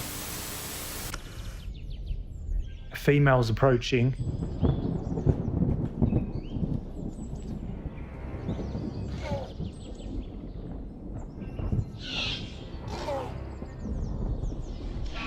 Is he courting her? Yep, courtship display. His name is Evo. He's the alpha of the pack. See the posture? Head low, tail elevated. There's a lot of bowing motions involved. He's presenting his colors. Showing off. Precisely. He'll circle her, exaggerate his markings. It's about visibility, contrast, motion, signaling his fitness, visually and through scent. Just like birds, and she decides. Entirely. If she's receptive, she'll mirror certain movements and what looks like nuzzling, but it's sniffing their compatibility. Intelligent behavior. Highly intelligent. This isn't random instinct. There's sequencing, response, adaptation. Coordination. Yes. Watch, he's adjusting based on her position. He remains lateral to her to display his colors. You can see that olfactory stimulation plays a big role. Remarkable. People expect monsters. What they get is something far more complex. That's what concerns me. It is the striped variant, not the quilled version. Don't know why I was surprised because the book never had those, but at first when Tony was describing them, I really thought Quilliam would have been here. Anyway, it's nice to see the tiger stripe versions that we saw in the Lost World. And in this paddock, it's the males of the species that are the leader, but still have to court the female and have to wait for their response in order to, well, I'll say proceed. The mating display in courtship really is similar to a lot of birds today. not quite as flamboyant as Birds of Paradise. If I had to give a similar example, I would say this courtship is similar to like the cock of the rock. Yes, that is an actual bird in the southern hemisphere. Not extreme displays, but it's very eye-catching color. Like the male raptor in Sorna, the females are not only a bit smaller but are also duller in color. Again, I thought the striped raptors and the duller colored ones were just completely separate subspecies, but turns out that it's just the males who have the stripe pattern apparently. Every female is a slight brown, slightly tan color. I do wonder if the big one was just as dominant while she was on Sorna towards the males though. As most of you know by now, she isn't the big one because she's actually bigger, it's just her aggressive nature, leading her to kill off most of the pack of Nublar when she came. But did she have the same energy with the males of Sorna, who apparently are bigger? Let me know what you guys think. Muldoon just tells Tony to keep him updated on any necessary information, and the Sorna footage comes to an end. But then we are introduced to one of the darkest clips we've seen in the series so far.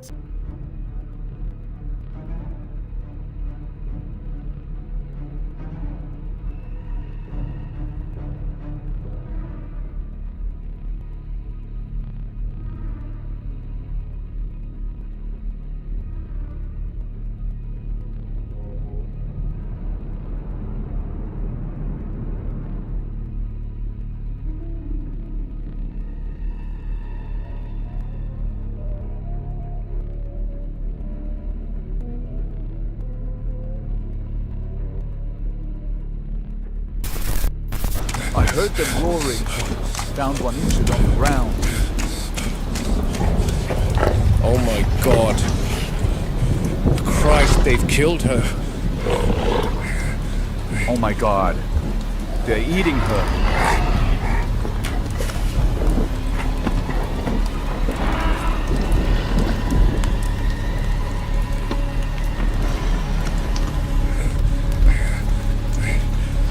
Where's the youngster?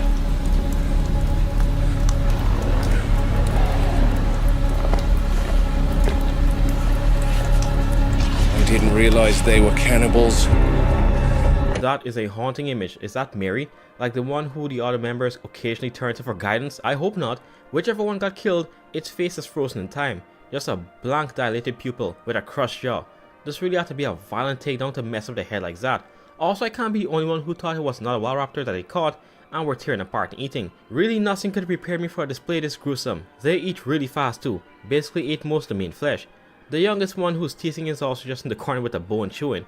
If I had to guess, this has to do with them being underfed. Because if Mary had to stash food and decide because she felt that food sometimes wasn't always adequate for all four of them, then they likely aren't being fed that well. It could also be directly linked to the lysine procedure, where they starve the cephalopods for a brief period of time, so they'd be hungry enough to eat the tablets. Once again, showing that Wu's design, no matter how perfect he thinks it is, has major flaws. If that was the case, then the animals just turned on each other when they were starving, with them choosing and isolating one member.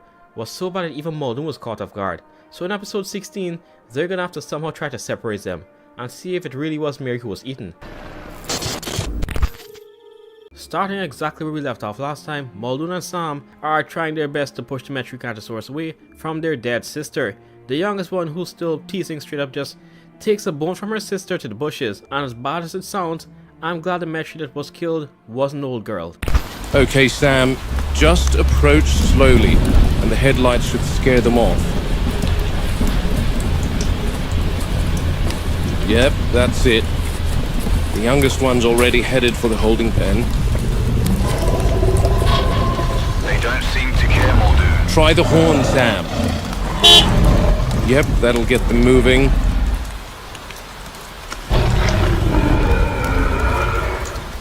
Mary is not happy, though. She's being stubborn again. Hold the horn down. That's the way.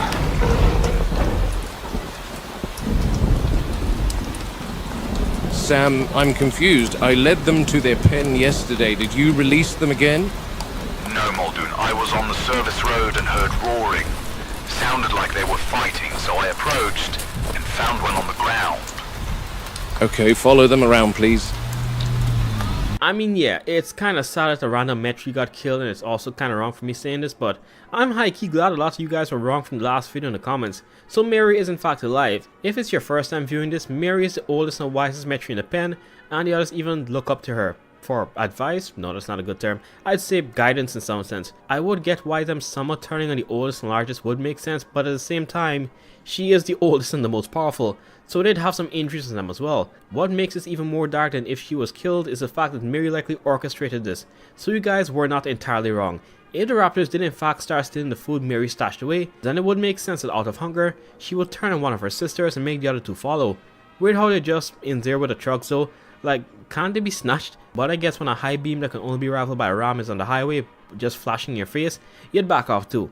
When they do finally get them all away, Muldoon goes on to get a head count, and finds all three including the youngest in a bush, just chewing on her sister's femur. So then he basically interrogates everyone to make sure the gates were not somehow left open. I know that it wasn't likely a person that did it, and even so very unlikely, I think the raptors could have had a part to play in this, but maybe it is in fact just human error. In the end, they decide to call it a night while Muldoon considers separation because of their aggression, and in the morning, we see the full scale of the carnage when the sun shines on those bones. Hi, Muldoon. Morning, Jerry. I need your opinion. Komodo dragon. You found one on Nublar? No. But is it the Komodo that has a septic bite, or am I thinking of another animal altogether? No, you're right. Komodo dragons possess tissue necrotizing bacteria in their mouths. Their bites begin dissolving their prey. Correct. Jerry, we had an incident last night. The metriacanthosaurs seem to have turned on one of their own. You're kidding. I wish I was. I'm looking at the carcass right now. God. It's been stripped down pretty clean. And you think they've got a septic bite? Remember, Muldoon, compies, for example, would have taken the opportunity to scavenge. Absolutely, Jerry, though it can't all be the compies. Some bones have signs of chewing, which a compy's jaw is incapable of. Plus, they seem to be here more for the flies anyway. If you believe the metries have a septic bite, you know what you need to do, don't you? God, no, Jerry. Exactly. Saliva collection. I'm not going anywhere near any one of their mouths.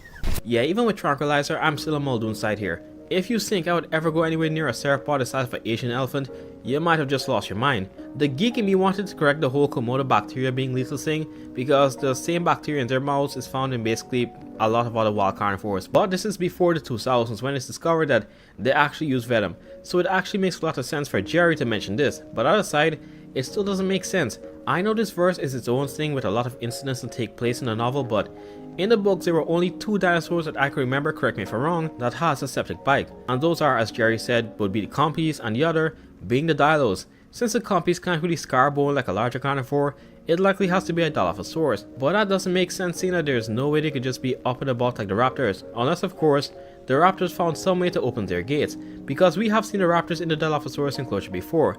But there's of course going to be the obvious question on how it would possibly let out the dilos. I mean, we've seen previous episodes that raptors literally stuck a poor compy into a wiring box to shut down the entire park, but for them to specifically know connection to the dilos would be nearly unheard of. And when Muldoon replayed the footage, there wasn't any sign of a dilo on the feed, so it's almost guaranteed that the metries do in fact have a septic bite, or something close to it. So while the dilos may likely not be responsible for feasting on the remains, the next scene may have just shown us why the metries pen was open in the first place. There's still the mystery as to how the metriacanthosaurs left their holding pen. Now, I've double-checked the pen fence in the light of day, and nothing seems out of order. There's only one way to control the pen gates, and that's over here in the handler's corridor. These electric controls maintain the metriacanthosaur paddock, as well as the Dilophosaur enclosure, with their respective holding pen. There are no cameras facing this switch box, so I can't tell who opened the metri pen.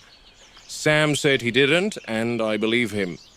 Control issued an alert to all personnel that the metries are to remain within their holding pen until the apatosaur on the river is removed and the fence is back online.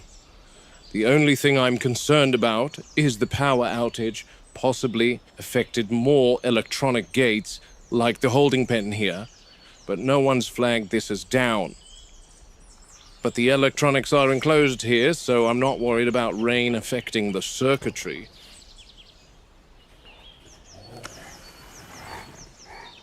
The youngster's teeth are still causing her trouble. The The footage of the holding pen showed the gate opening a little earlier that night, before Sam had witnessed the cannibalism. Mary, of course, is then seen leading the group out into their enclosure. But after that, I couldn't make out what spurred on the attack. Okay, so now it may actually start to make some sense. There's no cameras on that box and it coincidentally controls the Metri's product. Don't you find that suspicious? I want to say it's the Raptors again, but I can't blame them for everything, even though they're smart enough to outsmart Muldoon and stress him out to the point where he starts to hallucinate. Only likeliest thing to me right now is that one of these wild raptors figured out which fuse affects the gate. I mean, you can let me know in the comments, but in almost every major or even minor dinosaur product, there's somehow a raptor in the background, almost as though they're mapping it out. I mean, they already did with most of the islands with tunnels, but to understand what exactly affects a specific gate, that's next level. Putting a compy into a box to shut down everything is one thing, but just for one gate in particular, would someone explain how they somehow just pop up in certain pens without an open sewage drain? Later on, we see some footage of the gate opening and Mary leading everyone out, but we don't quite get to see the attack unfold right in front of us, or why it even started. But while I'm still scratching my head trying to figure out how it all works, we finally see the big man himself, literally the devil in the suit. Well, there's definitely a sight you don't see every day. Hammond in the field amongst his creations. Poor bugger looks completely out of place. Old billionaire in white sticking out like a sore thumb in the wild. At the very least, he's seeing these animals in real life and not through a computer screen. Probably giving Harding an earful. Hammond? Good morning, John. Ah, Robert. How are you, good sir? Fantastic. I'm with Jerry. I tell you what, Robert. This past month has been quite depressing. Is that so? What with all these losses, 8 raptors down to 3, all the new pliosaurs, a cooked compy, a brontosaurus, a Metriacanthosaur. Yes, that one. And now one sick triceratops. She's been sick for a while, actually. And I thought you were going to refer to your other losses. My other losses? Oh, you know, all the human casualties we've had. Oh, Robert, you know very well I consider them losses. Very personal losses, in fact. I'm referring to park assets. I don't know, John. I'd consider Manuel and Gonzalez and Mendez and... Yes, of course, Robert. Oh, well, that's good then, John. It's very different standing here with them. Bit different to seeing them on a spreadsheet, isn't it, John? I'm just happy these herbivores are nice and placid enough to have park guests approach and pat them. You're joking. Wow, he is really out of touch. Here part of me was thinking, you know what, maybe he actually just finally wanted to come face to face with his projects and see them for what they are. Even respect their space, but I was wrong. Muldoon's reaction was the same as most of us. You really want to set up a system where people could just go around petting the herbivores? Later on he tells Muldoon that obviously it won't be the carnivores, but little does he know that the herbivores can be just as, if not even worse in some cases. Just go to some parts of the US and Canada, ask them what animals they wouldn't want to run into. Chances are that most would say moose, unless you meet some folks that don't live that too far away from polar bears. They are another story entirely. But before Hammond made this statement, Muldoon had me chuckling. You can tell that he's being very sarcastic, almost mocking Hammond, but he's too unaware to know it. Every time Muldoon said, yes, I actually had a good laugh. Another thing to note, however, is that yes, even though Hammond is still a scoundrel in the series, he isn't quite as ruthless as in the book. Yes, he was a dick throughout the story, but weirdly enough to me, in this series, it seems to be a slight mix of the novel and the film Hammond. He is capable of some compassion, but at the end of the day, he is still a billionaire at heart. I know how most of them are. You guys can let me know if I'm tripping though. Not mention the workers who died first was kind of a dick move though. I believe him halfway. One side is like, yeah, maybe he actually does feel bad for the people who died, and the other half is like, nah, that boy's lying. He's thinking about how much he's gonna have to pay the families for the workers who died, or he might just slime them out to reduce cost, but I don't know.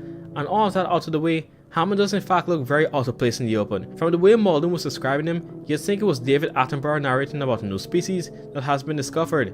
Now later on, when the sick trike does wake up and feels a bit threatened, it quickly gets up and turns Hammond's pants brown, which is what he deserves for putting Muldoon through all this stress and only keeping tabs on the animals when one dies.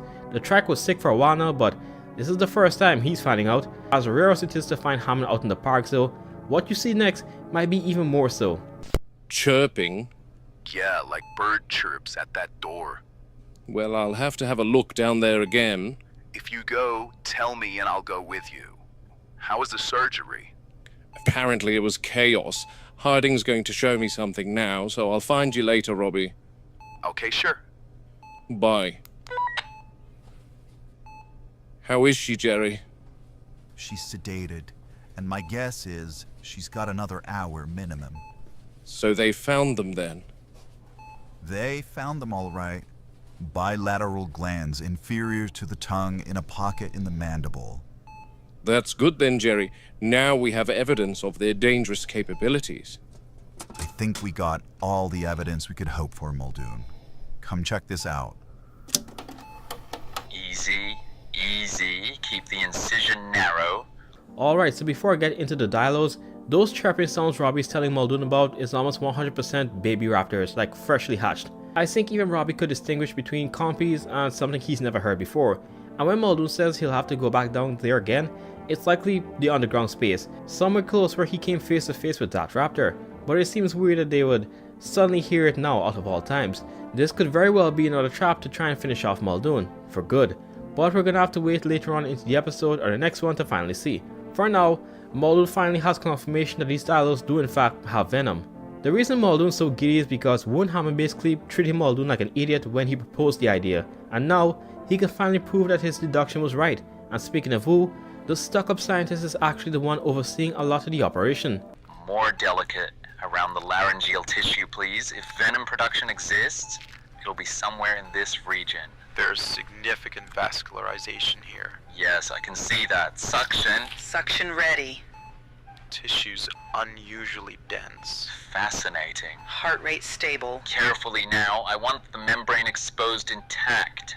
I'm trying, Dr. Wu, but the musculature's tightening. It's reflexive. The animal's fully sedated. Respiration dipping slightly. Increase oxygen flow. There's a sac-like structure here. Hold that position. Don't rupture it. Recording marker 1422. This may be it. Magnify the field. It's connected deeper than we thought. Yes, there's glandular tissue beneath. Sir, throat movement. That's impossible. Sedation levels are well above. Convulsing. Hold the head still. Jaw movement. Damn it, restraint slipping. Oh, Christ. Doctor, it got Alfie. It got him in the face. My eyes. Jesus Christ, my eyes. Get water on him now. Flush immediately.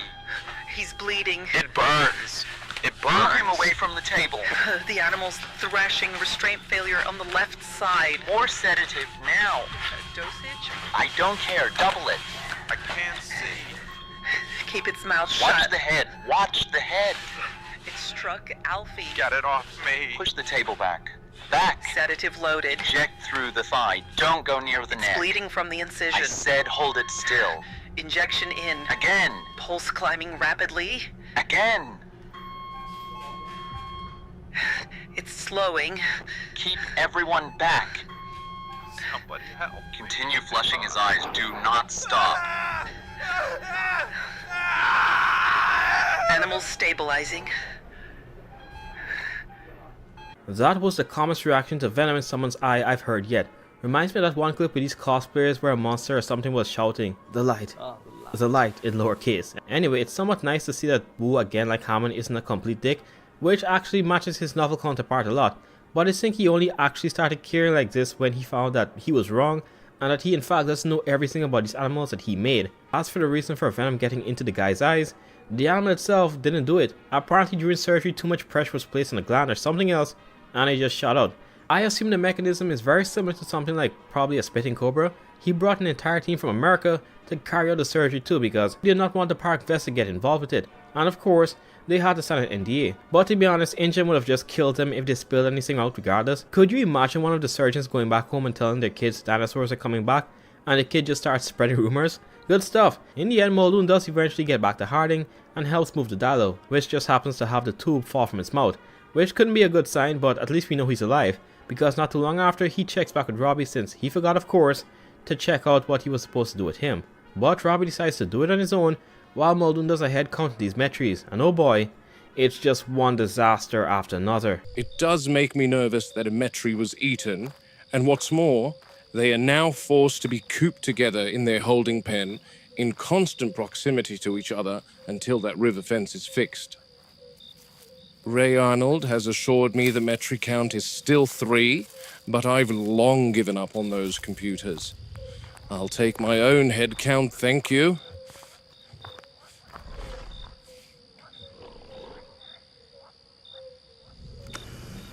There's Mary and her sister. And the youngster is where exactly?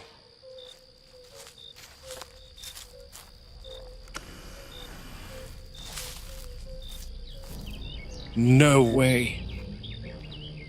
Oh God.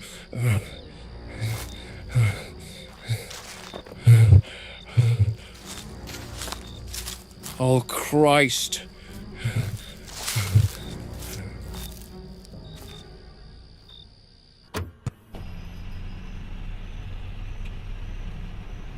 Ah crap, not this again. Every time it switches to Robbie's POV I get nervous. He is literally the closest person to Muldoon when it comes to, well, working around the park. But he's also a side character, so please Ali, don't kill him, not like this. As for the big hole in the fence, yeah, the young one with the spit almost certainly bit it through. So now there's an agitated young Metri loose in the park, and Robbie's blissfully unaware.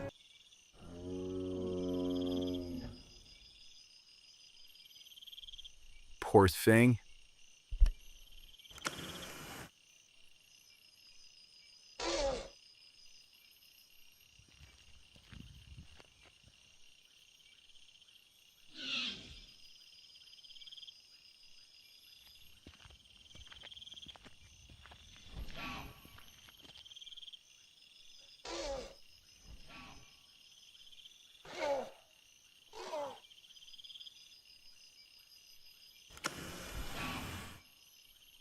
What are you two doing?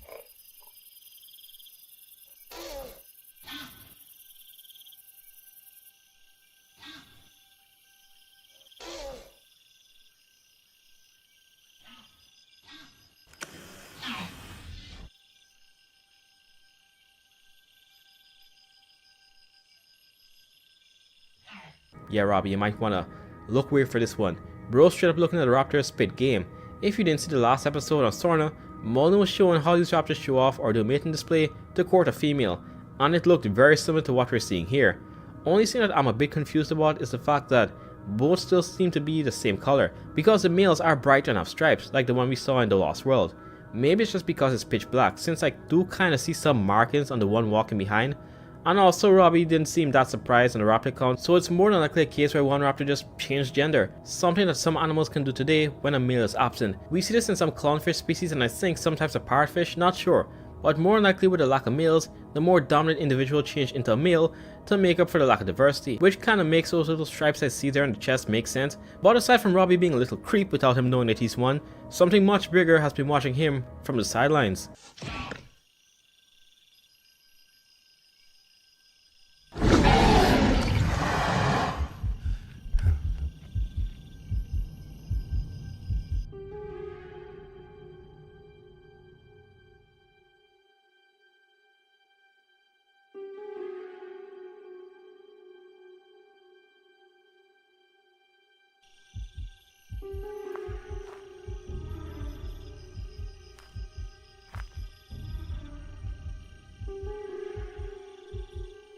Okay, not good.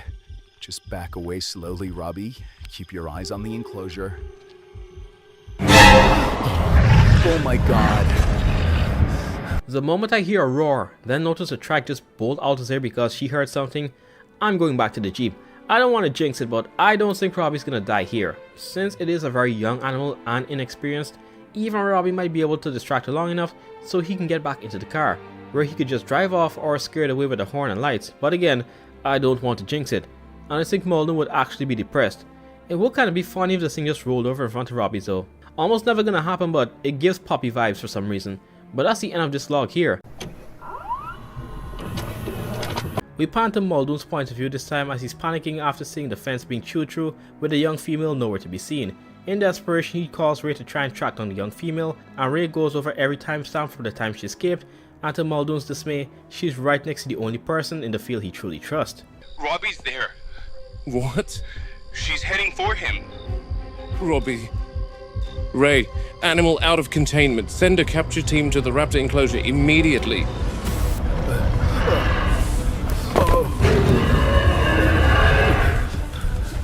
Back.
Have you ever been so nervous that you hold your breath without realizing you're holding your breath? You might be saying it's fine, there's nothing to worry about, but we are far into the series and Aliwat is starting to kill off workers. And with how much screen time Robbie's been getting lately, part of me thinks he's ramping up to kill Robbie.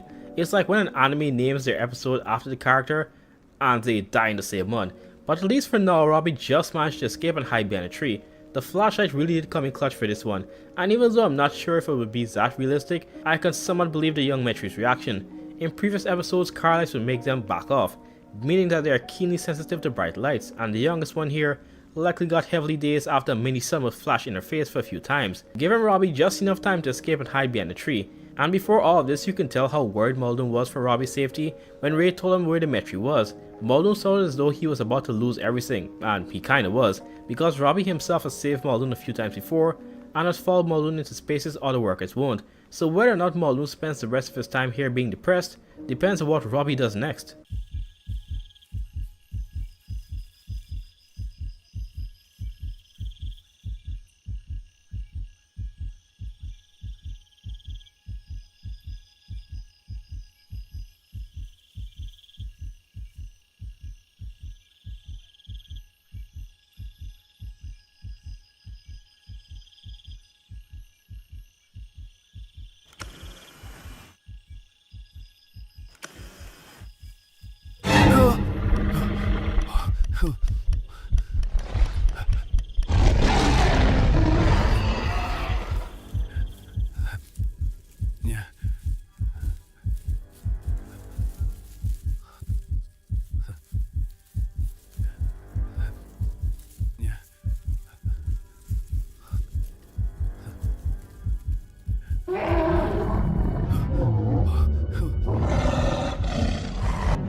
I've given him a drink, so he should be fine, Ray. Okay, thank God. What an ordeal for the poor guy. Oh, don't underestimate Robbie. He's a tough one, Ray. I'll say. Did you guys separate those two? The capture team arrived to find Lady Margaret had gouged the young Metri to death. Oh, wow. Yeah, she's dead. And have you informed Hammond? He's still sleeping. I'm not looking forward to telling him, though.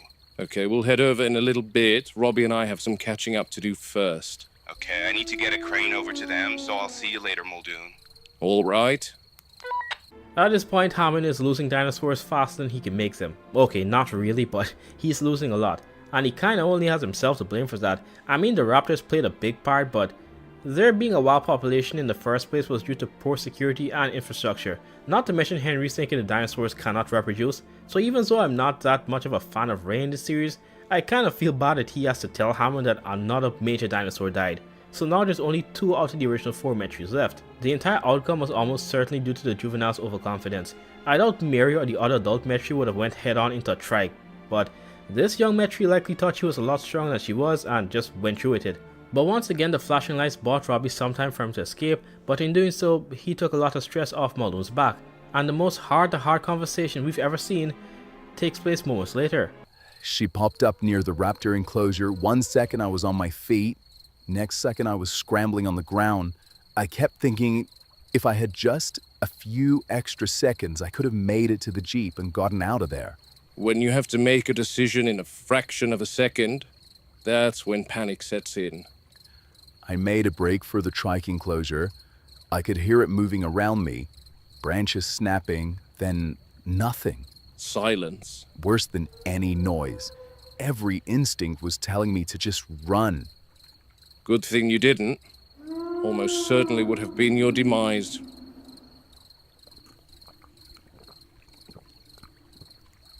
So what would have been the best thing to do?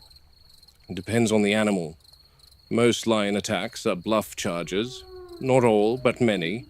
So stand your ground. Stand your ground. Make yourself look larger. Back away slowly. Running triggers pursuit. Right. Hippo's different. If a hippo decides you're the problem, you've already made several mistakes. They're responsible for more deaths in Africa than all carnivorous predators. So what do you do with them? Find an obstacle, tree, termite mound, vehicle, anything that forces it to maneuver. I heard they're fast. Faster than you, that's for sure. Bears depend on species. Black bears make noise, stand tall. Grizzlies, sometimes playing dead works. Sometimes? Advice gets people killed when they think nature follows set rules. I couldn't agree more with Muldoon's last statement here. Basically, just because there's a guide or certain advice given on how to deal with a certain animal, that doesn't mean it will always work, as nature doesn't follow some rule book. For brown bears, mostly grizzlies, you're taught to put your hands behind your neck or head and just lay down, but there's a chance the thing could just still maul you. For sharks, it's advised to stay calm, don't swim and splash around, and somehow keep it in sight. But sometimes this doesn't work and you're still forced to fight back. I'm by no means saying don't try these things because they likely will save your life in case you ever get into one of these situations, even though you're more likely to get hit with an anvil than killed by a shark. The point is that nature doesn't follow a strict manual guide meaning one tactic will always work. Sometimes depends on the mannerisms of that specimen and the circumstances. As Muldoon rightfully said, walking away slowly and maintaining eye contact was the best course of action Robbie did. If he would have run, it would have initiated the chase, especially with an animal this young. And even though it sounds kinda rough or even a bit cold in the way he's responding to Robbie, that's just how Muldoon is, and the guy genuinely cares for his co-worker, as you'll see in the next scene. The species appears uncomfortable around sudden bright light. Sensitive vision, maybe? Possibly. So the flashlight helped. Sounds like it did. It stopped advancing. Then I'd say you interrupted whatever decision-making process it was going through. That's a polite way of saying it wanted to eat me. More likely investigate you. That's not reassuring. No. What about playing dead, Muldoon? I wouldn't recommend it. Predators investigate carrion all the time. Right. Besides, if the animal's curious rather than aggressive, lying motionless simply gives it time to examine you. That somehow sounds worse. So stand still, keep the light on, don't run. That's what I'd try. Try? Robbie, nobody on this island has extended experience dealing with metriacanthosaurs, or any of our animals for that matter. Good point. We're all learning. They conduct research over months and months of observation over on Sauna, but the truth is, new behaviors will appear all the time. We're all still learning. Nearly learned the hard way tonight. Very nearly. You sound bothered. Robbie. Probably more bothered that the Metri got killed because of me. If anything, the Metri died because of me. Harding asked me to check on the sick trike, and I delegated that to you. Accidents happen, but the Metri didn't die because of you, Robbie. I'm far more concerned about losing you. I've buried enough men in my career. Tonight could have gone very differently. One wrong turn, one moment of panic, and we'd be having a completely different conversation. Namely, one involving me sending prayers over your grave, if she had left anything of you to bury, that is. I'm touched, Muldoon. Guess I got lucky. Luck played a part, but you also kept your head. Barely. Doesn't matter, you did. I'm grateful you're still here, Robbie. Almost enough to make a grown man cry. I don't think Muldoon would have said any of this if it was another worker who almost died. Like I said, if Robbie somehow did die, there's very few if not any person who can replace him in the field. Muldoon even owns up to his own mistakes and how it played a role in the possible breach in containment. But while all of this is fine and dandy, there was one thing I forgot to mention or ask, I should say. And that is, why in this green earth did Robbie not tell Muldoon about the raptor behavior in the last episode? If you missed it, the last time before Robbie ran into the Metri, the raptors in the paddock were showcasing courtship behavior, even though both are supposed to be female. Some animals, even reptiles, can change their gender if there's no male present. Not sure if even Muldoon would have went straight to that conclusion, but Robbie mentioning it could have likely made someone investigate this even more. So now there's going to be even more issues with the raptors later on, and there's quite a lot already. But to his credit, after almost being eaten by a subadult theropod, it kinda would make sense that he forgot that he even looked at the raptors. So unfortunately, I guess everyone's gonna find out the hard way in the newest developments with the raptors. Anywho, after the heart-to-heart conflict between the two, we see the dead Metri being carried out to the Trex enclosure, and in the morning Muldoon carries on with some less mind-racking work as he brings in one of the franchise's most iconic dinosaurs. 3 juvenile brachiosaurs being transferred from their holding enclosure to their new home in Sauropod Swamp. They're about 3 years of age and 10 foot at the shoulder, but once fully grown, they'll become our tallest inhabitants here at the park. Like a lot of animals today, their coloration is unique when young, but they are expected to adhere to a full beige hide within a year or so. These girls cannot be contained or airlifted like some of the other animals, so we've decided to simply walk them over. Control has decided that they are of a good age and size now to begin integration into a more permanent home. I've decided it's best to take a service road, otherwise the journey's going to be half a day long. Distance isn't especially far down to the swamp, but with animals this size, even a short walk becomes an operation. One slow, controlled, methodical operation. These exercises are especially important during developmental years. People imagine giant animals are difficult because they can be slow. The challenge is keeping them on task. While the color pattern definitely is unique, especially under the neck. Honestly, the song reminds me of the last brachia I ever saw in the verse, which was in Fallen Kingdom, as it was engulfed by flame. But we're in 1991, and right now, these juveniles are being led on into Sauropod Swamp for tourists to travel through when the park finally opens. Yeah, right. The reason they're following the Jeep is apparently due to sound conditioning. A low frequency call we can't hear is being played from a speaker on the Jeep, and the animals associate this with handlers so they can just follow it. And even though Muldoon's low-key bored with and a bit annoyed that the process can be faster, it's one of the only safe ways to really move them, since air carry won't be an option and trying to scare them into a paddock like a carnivore wouldn't be the best of ideas, as they could become more aggressive. Kinda weird that he mentions that these walks can be a bit of an ordeal for them, since I thought most sauropods, especially most in the Jurassic, were kinda built for long distances. Maybe it's because they're young, I guess, who knows, but they won't stay that small for long, if you could even call it that small, as Engine never adheres to nature's timing. Walking them over is useful for inspection purposes too. Best chance you'll get to observe locomotion naturally. Usually, if I drive by their enclosure, they're standing in one location while they strip the leaves off all the surrounding trees. And I'll drive by a few hours later, and they're still in that same location. So waiting for locomotion to take place could take hours. This short walk over to the swamp is my best chance to study their gait. You learn everything from the biomechanics of movement. Best chance to notice if an animal's development is too fast, suboptimal, or wrong entirely. With animals growing this quickly, small problems become big problems very fast. That's the consequence of InGen's accelerated growth programs. Every species here carries modified developmental genetics. Faster maturity, faster mass gain, quicker route to exhibition. Fast-tracking their growth produces adult animals in sometimes half the time it would take them naturally. Problem is, biology doesn't always appreciate shortcuts. Muscles struggle to keep pace with skeletal expansion.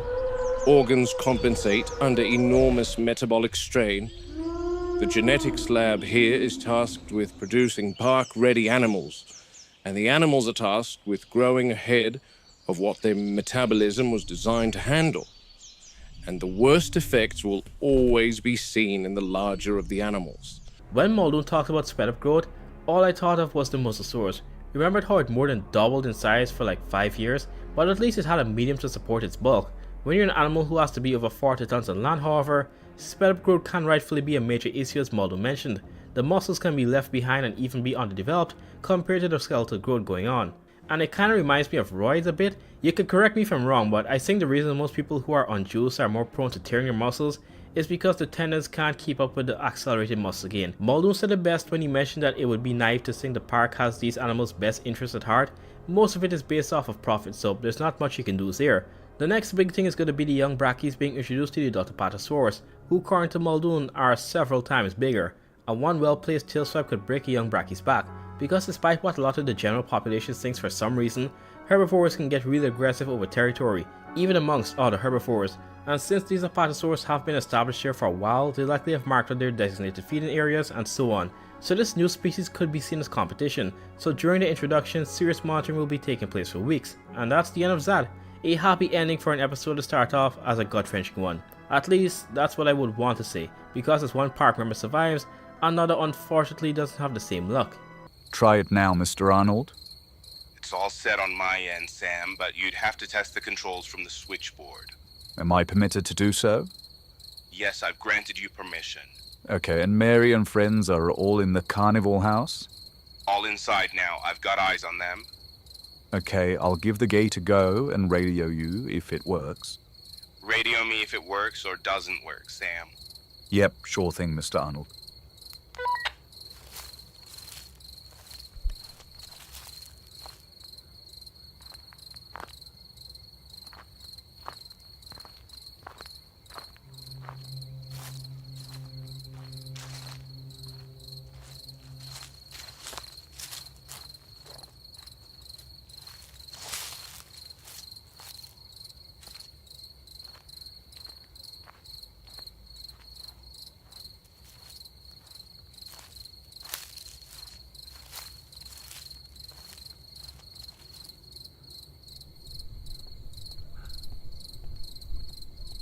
What the?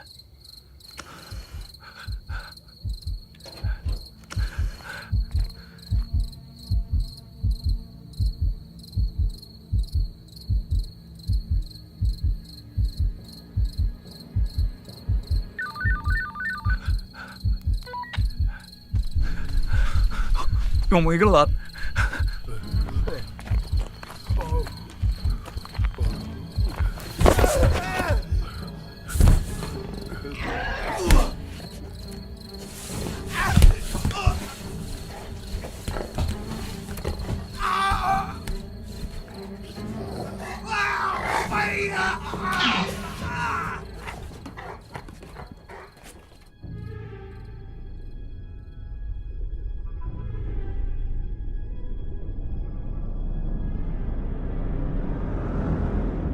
Yeah, there are definitely going to be a lot more deaths as this series continues, and even though it was basically confirmed that the raptors have been messing with the electrical boxes, this just cements it. These things are actively messing with the controls to certain paddocks and facilities to induce as much chaos and panic as possible, mainly since it throws most of the attention off of them, especially from Muldoon since he's the biggest op to their way of living, but the camera basically caught it this time, unless the footage somehow gets corrupted. The phone ringing really was the main reason Sam died here. It honestly kinda pissed me off a bit too, because if I say I'll get back to you soon and barely a minute has passed by, and you call, I'ma let you have it unless it's an emergency, especially in a situation like this, where a bunch of dinosaur escapes have been documented recently. Remember one time I was in the zone in a squat and it was coming up, but then the music cut off and the accursed Samsung ringtone went off, so I failed the lift. Was salty for the entire day. Was really terrifying how the raptor didn't waste a second though. The moment it heard the ring, it bolted right towards Sam and just mauled him. Truly never a dull day in this park. In this tape we start off with a weird back and forth between Ray and Hammond. The main points are small fees and equipment that may be needed for the park, but Ray frantically tries to get a hold on O'Donnell because the guy hasn't answered in a while. The entire thing was simple. Check the box, make sure the switch for every paddock or facility was hooked up correctly, just to get caught by one of the loose wild raptors after the phone rings. So since then we found that raptors in this series are smart enough to generally understand what button opens what fence, either from constant testing or even observation by hiding in the surrounding vegetation and watching the workers. I was fully expecting one of the most gory scenes possible, but it's instead one of the strangest POV shifts I've seen yet in the series.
Multiple kind of bizarre and quite fascinating events to go over here. The Brachy taking the compy up was one hell of a shock to me, even more than the deaths of some park staff, because why would something so massive do all that for a tiny compy, who are even smaller than the real thing?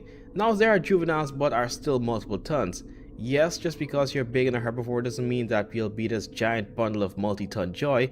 We've seen elephants take out small animals just because they seemingly could, but these juvenile brackies are a bit too young to do this for territory, so if I had to guess, I'd say it's the appearance of the raptors that's gotten the sauropods really riled up, because those things have done that to other animals in the past just for chaos. The stegosaurus and ankylosaurus are such examples. The raptors themselves seem to be using the compies as more than just a random snack on the road, more so as guinea pigs for experimentation. I'll never forget a compy that was stuck into the electrical box by the raptors just to cause an outage, and as for the compies, well, not sure why it would run off with a camera like that, but like many small animals today, they see something shiny that they like and refuse to let it go. Yeah, it really caught me off guard. I felt so nervous for the compy in the series, but they made it happen. When the footage finally cuts, Ray still hasn't shown Hammond the available footage from the CCTV, which is not much, and Muldoon, as he usually is from the start of season 2, is stressed out beyond his mind searching and looking around, only to find Sam's hat near the Metry's fence with blood in it. I think everyone knew it was the raptors, but they still haven't 100% figured it out just yet, in terms of there being a wild population. In any case, after seeing what was left of Sam, Muldoon gets on the phone with Ray, and Muldoon actively gets a bit upset because Ray mentioned how Hammond was more upset this time because he knew Sam personally. And Muldoon of course wondered what about the other people who got killed, and eventually gets to the point where Hammond asks Muldoon for a chat to finally discuss the growing issues with his park. I spoke to Sam's wife this morning. I told her he was missing, that there are ongoing efforts and we're still searching. You told her that? I didn't see the point in upsetting her before we had all the facts. John, we have the facts. We have grainy surveillance footage. I found what was left of him. She deserves the truth. I know. Do you? That's not fair, Robert. I knew Sam personally. He was a good worker. He was more than that. His death isn't a report to be filed, John. Don't imply I think that. Then stop treating it like an inconvenience. I'm trying to keep this park together. And I'm trying to stop people from dying in it.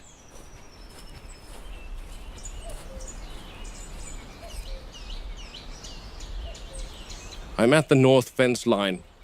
Anything? Nothing immediately obvious. The raptors are still secure in the holding pen.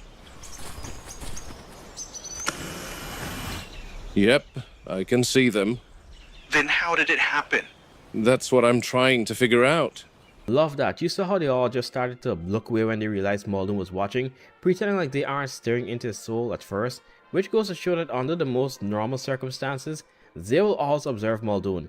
Also, I might get some backlash for this, but I kinda somewhat understand Hammond not really wanted to tell Sam's wife that her husband is scattered around different parts of the park after a bioengineered crack gecko mauled him. But other than that, Hammond is still, well, Hammond. He's trying to make it seem as though he cares equally for everyone who died, but let's be honest, we know he cares more so about Sam because of how close they were.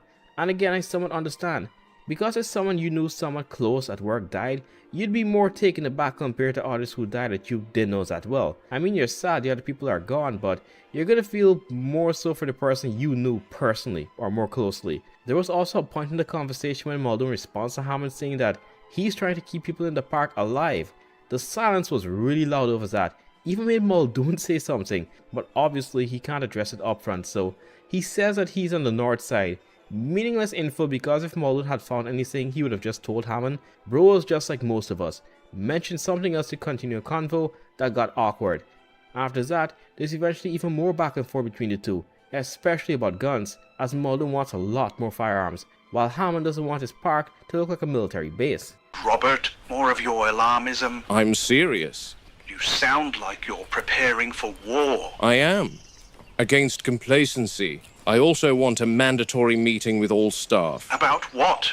The raptors. Muldoon. How they hunt. How they stalk. What to do if one gets loose. You want to frighten everyone. I want them alive. These animals aren't lions, John. I know that. No, you really don't. They observe. They learn routines. They exploit our mistakes, and we've already made too many.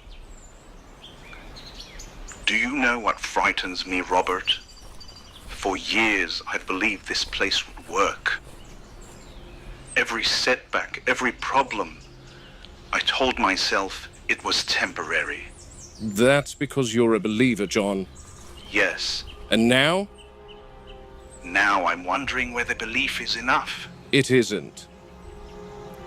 I look out at this park, and I still see what it could become. Potential means nothing if people die, John. I know, Robert. I don't want to lose another person. Then change things. It's all in your hands. John? I hear you. I'm not promising rocket launchers, but I will consider expanded training. And a meeting? We'll discuss it. Soon. Soon. Good. Now, enough philosophy. Back to business. Exactly. This is again why I keep mentioning that Hammond is a mix of the film and novel counterpart for this series. Yeah, he still behaves how you'd think the average billionaire would, which is caring more about the company than any individual employee, but there's times like this where you can sense that he somewhat cares and is willing to do some compromising, trying to take Muldoon's plan into consideration, but I feel he low-key is gonna forget about it or do so in a way that's not how Muldoon envisioned, because even though Muldoon sounds like a maniac for suggesting rocket launchers for large animals, you gotta remember that he knows more about these animals than even the people who create them, which is a wild thing to say. Also, the guy has seen people die in Africa when he was a ranger over there, and he honestly doesn't want to see any more human life wasted when a death is so avoidable. But they are starting to crack down even harder on the raptors, wondering how they can go in and out of their enclosure, and if they escape, then why would they go back? But the truth will be revealed in due time. I hope Robbie doesn't actually get offed when they figure it out though. So after Muldoon gets off the phone with Hammond, he finishes around that area. Ray introduced a very odd relationship that's formed in the park. Something interesting has developed in Sauropod Swamp. Not a conflict, not an injury, thankfully. At least, not yet. Here are the smaller two brachiosaurs. They're fine mostly. Don't rise on my account, madam. The issue is over that far end. One of the adult apatosaurs has taken a particular interest in Bianca. Old Apatosaur 2, experienced animal, calm temperament. The sort that rarely causes trouble. At first, I thought nothing of it. Large herbivores often show curiosity toward newcomers, particularly juveniles. But after several days, a pattern emerged. Where Bianca goes, the Apatosaur follows. Feeding grounds, watering areas, resting sites, doesn't matter. She's always nearby. Never aggressive, never threatening. Quite the opposite. Protective. Bianca doesn't seem bothered by the attention. In fact, she appears rather comfortable with it. That's where the problem begins. People see behavior like this and assume it's beneficial or symbiotic. A surrogate parent and an adopted youngster. A nice, heartwarming story. Reality is usually more complicated. The adult has begun displacing other animals. Not violently, simply inserting herself between Bianca and the rest of the herd. Blocking approaches and occupying space. Subtle behavior. Easy to miss if you're not looking for it. Yeah, what Muldoon said is 100% true. Like most things in life, there will be outliers, but most of the time when wild animals adopt a different species of an infant, it usually ends in the death of the younger animal. It doesn't even have to be a herbivore and herbivore. Sometimes it's a weird bond between a traditional predator and its prey item. I'm sure you've seen photos of lions adopting baby wildebeest or videos with leopards seemingly adopting baby baboons. But usually those cats don't have the resources needed to keep the baby alive, and when they die the carnivore just eats them. Or they just get eaten before they die from starvation when instincts kick in. In this case, the adult Apatosaurus is slowly but not aggressively pushing the other herd members away from Bianca, trying to bar her off from the rest of the group. Later on, Muldoon mentions that they had a name for something like this before he was a ranger at this park. It's called the auntie problem. Some older elephant females will form a very close bond with a calf from another herd. Maybe they recently lost their own offspring or can't have any anymore. Whatever the case is, the older female will slowly start separating the calf from even its own mother, creating a sort of dependency on one specific individual, without getting the ability to grow up close with others. It's something like when people say don't baby your kids, I imagine, because you don't want them too closeted from everything in life and so on. But that statement in itself isn't perfect because people are more complex. The point is that the brachie might eventually become too dependent on the Apatosaurus, to the point where she could generally end up not knowing how to function efficiently if the other sauropod dies, or even if the Apatosaurus wakes up one day and the maternal instincts just wear off. Emperor penguins are famous examples you see where mothers will fight to take babies from others because theirs didn't make it, like they eventually realized that their true offspring did not make it. And as I said from the start, there are exceptions of animals of different species living comfortably with others. It's just sadly not the majority, and that young brachie could eventually fall victim to this relationship if it isn't dealt with. From a zoological standpoint, they're missing an entire portion of their natural lives.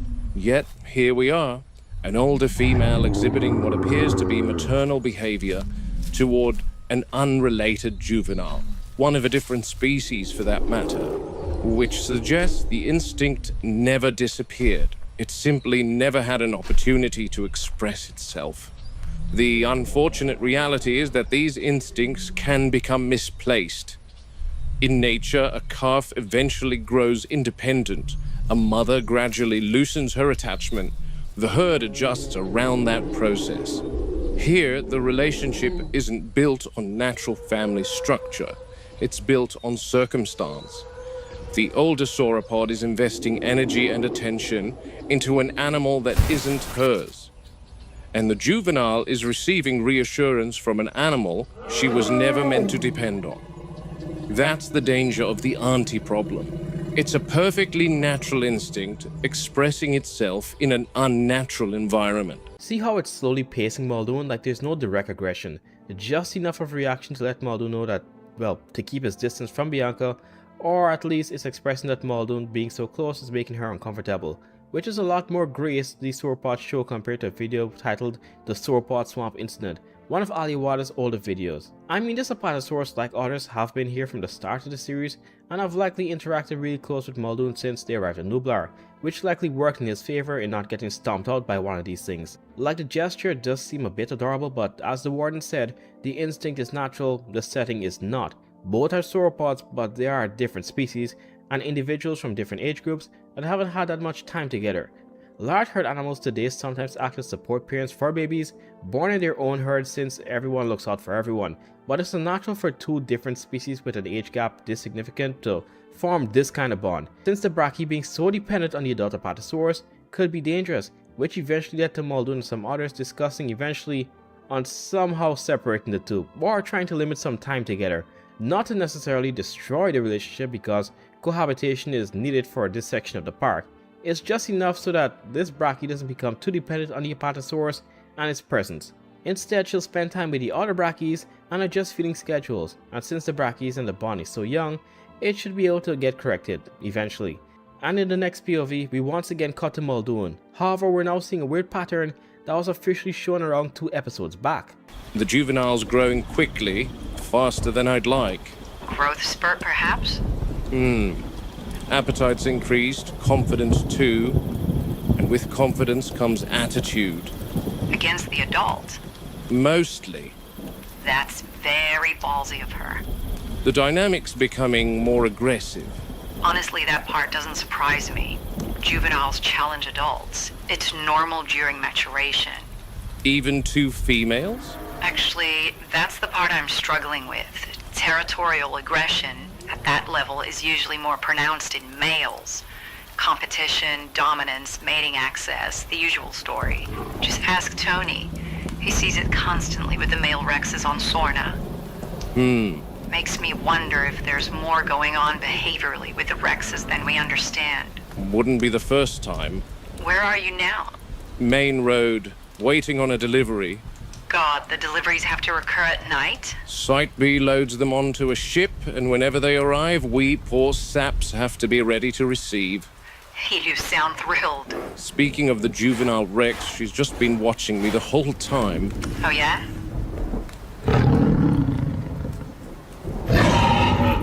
That'll be the truck. Speak to you another time, Sarah.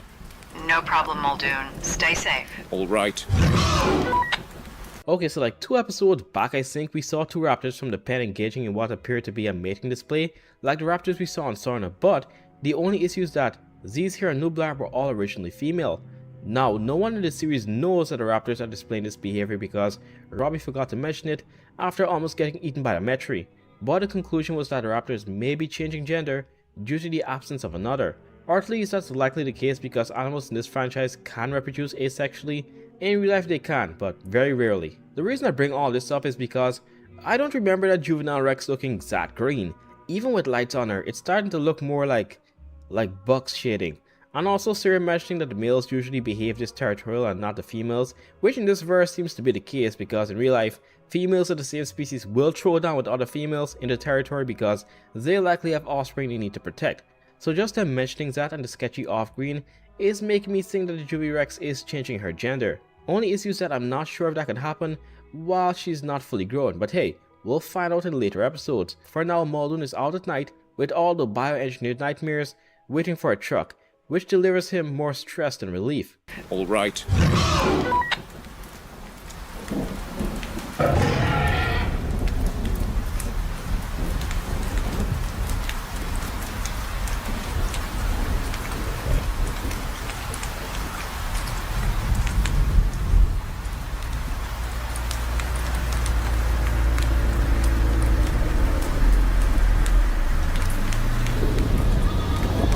No.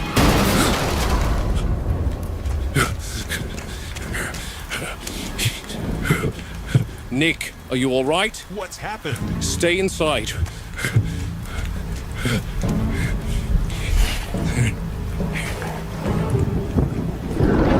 Muldoon really did get delivered a headache. Imagine just trying to get through the night, a simple asset drop off, then boom, some dumb pothole in the road causes the truck to flip, and as you go at the back to see what's loose, a baryonyx emerges from the shadows without any noticeable backup.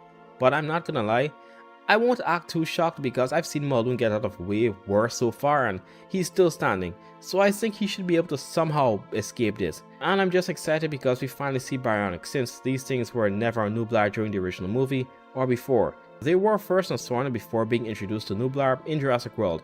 Favorite part of this episode, believe it or not, was the compy refusing to let go of the camera before getting put down. So drop anything I may have missed down below. So we open up as you would expect one to after a baryonyx walked in front of them. If I had to be honest, it reminds me of the first time Muldoon saw that raptor holding a dead person, because he was genuinely in pure shock and backing up the same. Somehow Muldoon managed to pull a fast one on the thing and hid somewhere trying to call Arnold, but not even the tech guy is picking up, so our game warden instructs the truck guy to make calls while he decides to find the loose theropod, and as always, Muldoon gets the brunt of these attacks.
The baryonyx is sedated and stable.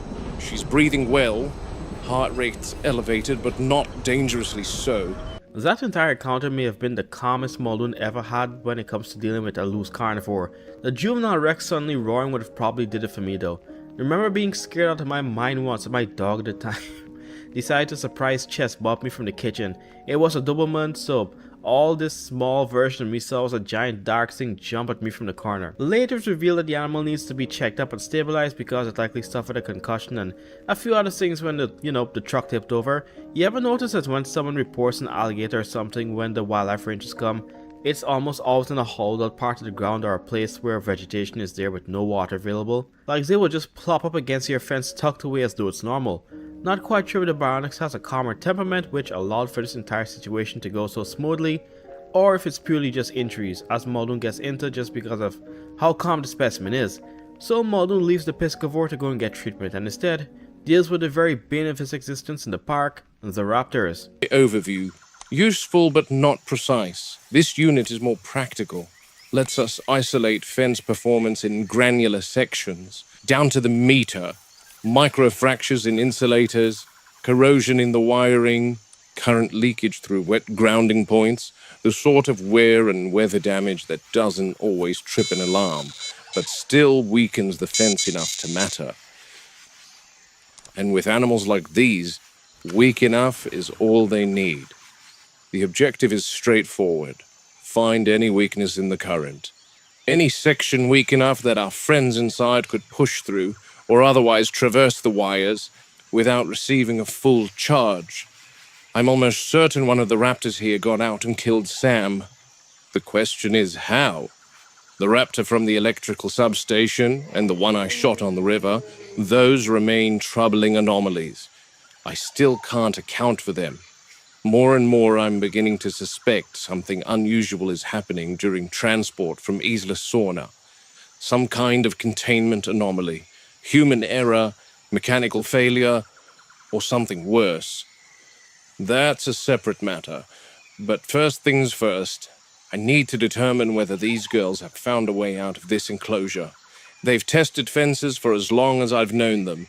Not mindlessly either, systematically, watching, learning, probing for weaknesses. That's what makes them dangerous. They don't simply attack barriers, they study them. I know it's weird for someone to wish for the end, or not the end per se, but a certain part of the story that will change everything. And for me, that's when Muldoon specifically finds out that there's been a wild population of raptors breeding for some time now. Like, I genuinely want to know how he'll react in this story after finding out. Because he will eventually. Right now though, as we see it, he's testing the fence to try and point out where the raptors could have slipped through and taken Sam.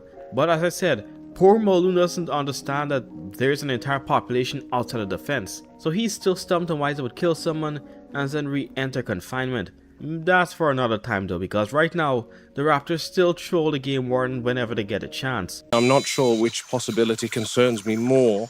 It's really got me thinking.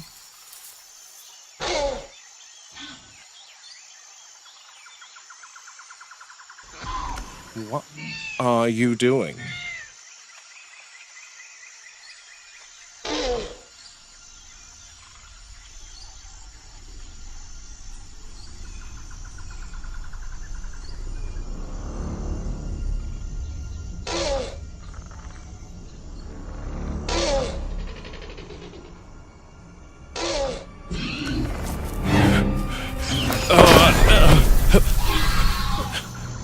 Oh, shit. There goes the voltage meter. InGen is really going to hate me. You know, some of you may call it overthinking, but I think that Raptor with a rock did more than just distract Muldoon per se. Because they've done this song and dance a lot already, and I do mean a lot. I likely know the chance of it working is slim to none once the fence is electrocuted, but they make it seem as though it's the usual ambush and could just be me, but the one with the stone seemed to be doing some digging motion. If I had to guess, it would be insinuating that's how it and the other raptors escaped to lead Muldoon onto another false goose chase, so the wild raptor population could be kept a secret a little bit longer. At least, that's what everything up until now seems to me. Don't think the raptor had a rock who was digging for Muldoon's approval. Anyway, after another mini heart attack by the sickle claw demons, Muldoon goes to check up on the unusually docile bionics, as well as her cellmates that she should have been with right now.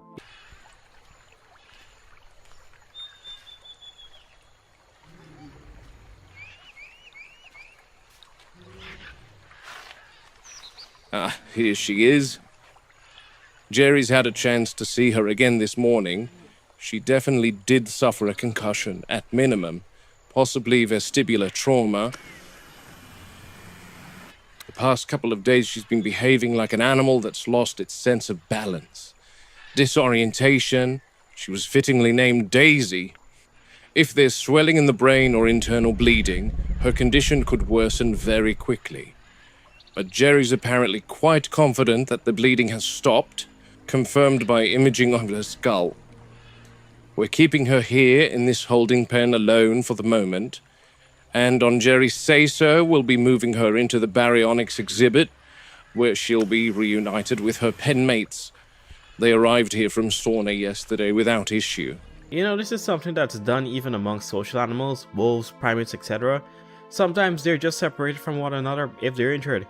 Not really because the other animals will turn and kill this one, usually, but releasing an animal with a certain injury could further weaken them if they try to take part in the normal group function, and the slightest play fight or roughhousing could just worsen the situation, so Daisy's just recovering for her own good by herself until she's strong enough to join her siblings. Speaking of, we get a sneak peek of some of the other bionics such as Violet, and the size of them really does seem to match the age description Muldoon gives. Since they're not fully grown yet, they aren't quite towering over him, but in not a long time, he'll have to bend his neck to look up at them. The animals aside, Muldoon of course will have to give his own thoughts on the infrastructure, and mentions that since they mainly eat fish and a lot of it, the waste would be a lot given how many there are in the enclosure, and a bunch of barry poop along with the waste from the fish could throw visitors off if not dealt with properly. And we know how Hammond has been up until now when it comes to, well, his facilities. But the good news for once is that the barriers, at least for the time being, seem to be very comfortable. Pilots becoming familiar with the prey items in the river, baryonyx are piscivores, and the jungle river is stocked full of tilapia and catfish, so Violet's most likely judging which prey would be easiest to ambush. Rather than chase fish through the river, baryonyx will stand perfectly still in shallow water. The fish gradually stop noticing them. Once one swims within range, the animal will strike. Sit-and-wait predation is a far more efficient strategy than constant pursuit, and one you'll see employed by everything from crocodiles to herons. That one's name is Rose. She's the youngest of the group. What she's doing there is called gaping, similar to a crocodile but not for quite the same reasons. Most dinosaurs aren't truly cold-blooded.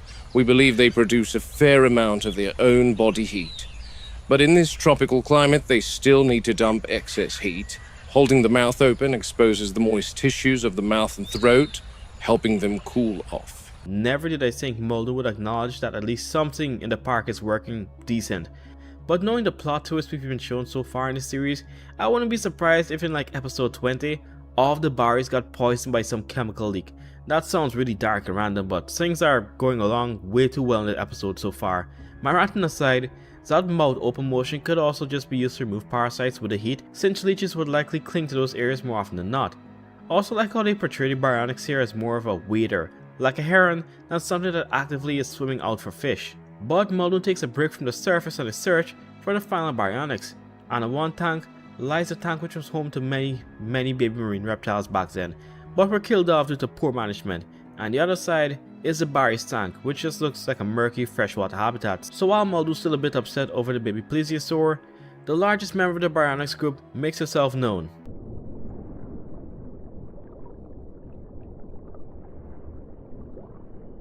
No, it's a no-show. Nope, here she is. This is the eldest and the largest of our baryonyx. And continuing the naming convention, this, of course, is Hyacinth.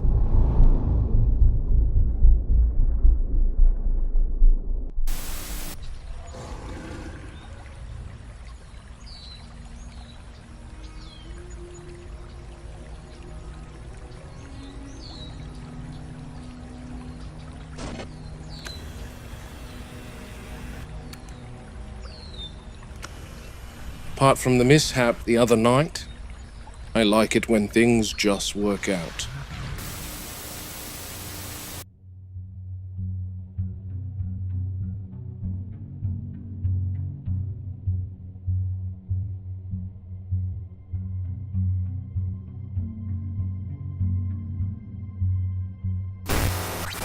Gatekeeper, crane is powered down, good to approach. Okay, that's where it went. Was wondering where all the mass was in this episode, and they've saved it up for the final 4-ish minutes. The moment I heard a guy call himself the Gatekeeper, I knew it was a wrap. Both I and everyone else who's been watching this series have noticed more and more workers getting killed off, and some dude who just calls himself the Gatekeeper seems like the prime target here for this episode. As to how he's gonna die, I'm not sure. Maybe the raptors are gonna take him too, but just before that, Hyacinth really is big, or maybe it's just the angle from under the tank. Ever see those videos of people diving with huge crocodiles in a cylinder of some kind? That's what the shot of her going up to the surface looked like, but in general, everything's okay. The barriers are getting along in their new habitat, and Daisy's almost ready to join them. Well, that's if things didn't go horribly wrong.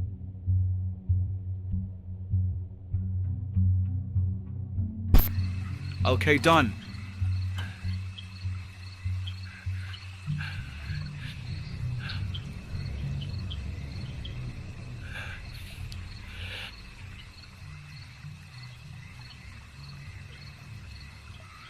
Still don't see it. She'll come.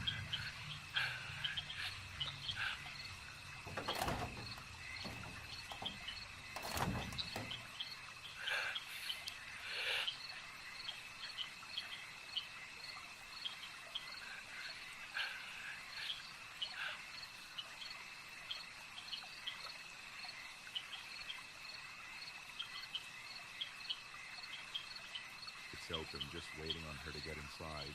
Prepare the Connor, what happened?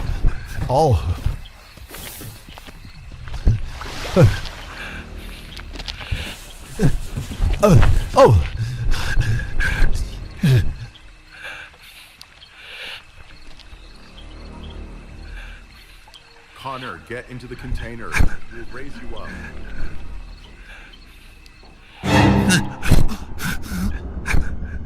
Oh my god. Lift me up. Lift me up.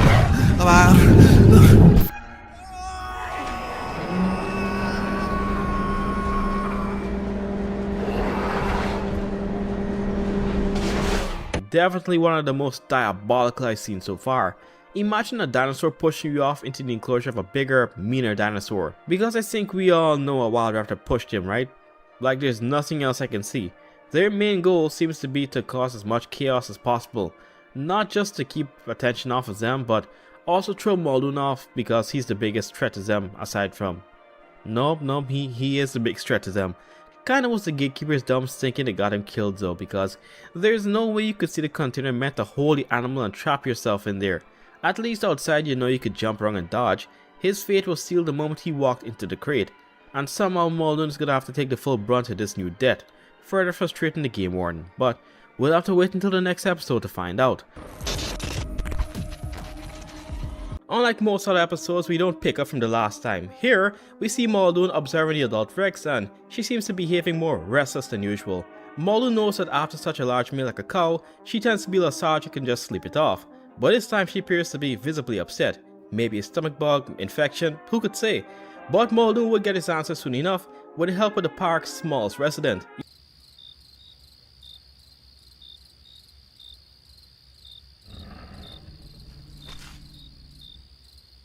That's a bit too close, my friend. Though I doubt the Rex would care too much at this point.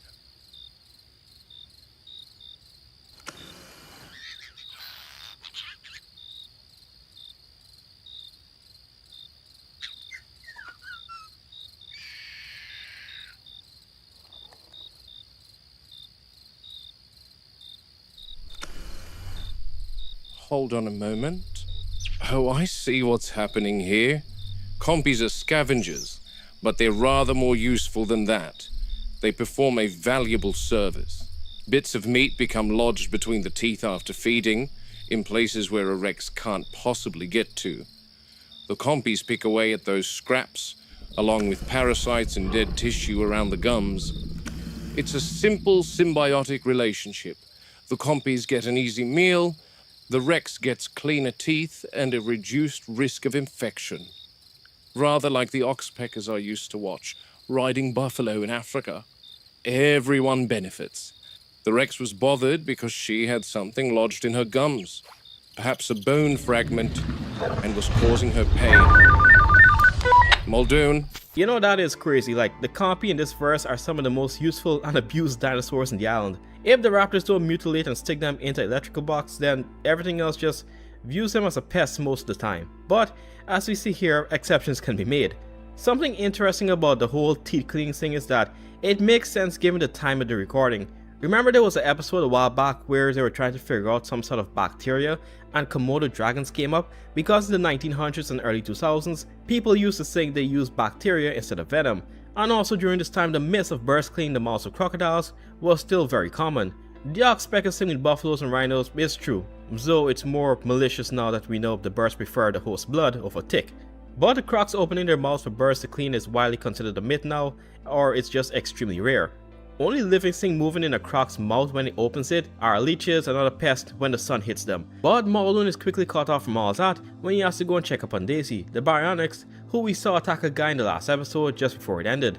We never truly saw what pushed Connor off the ledge, even though we have a hunch, but as bright as day, or as bright as it can get during night, the culprit is standing right beside the workers. Connor! He stopped screaming a couple of minutes ago.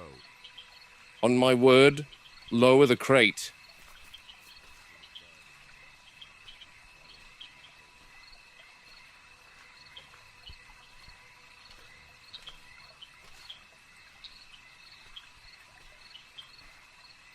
Okay.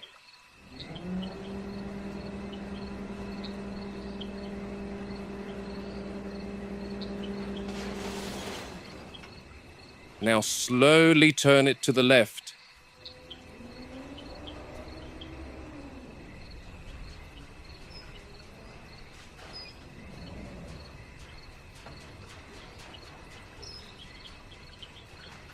And stop.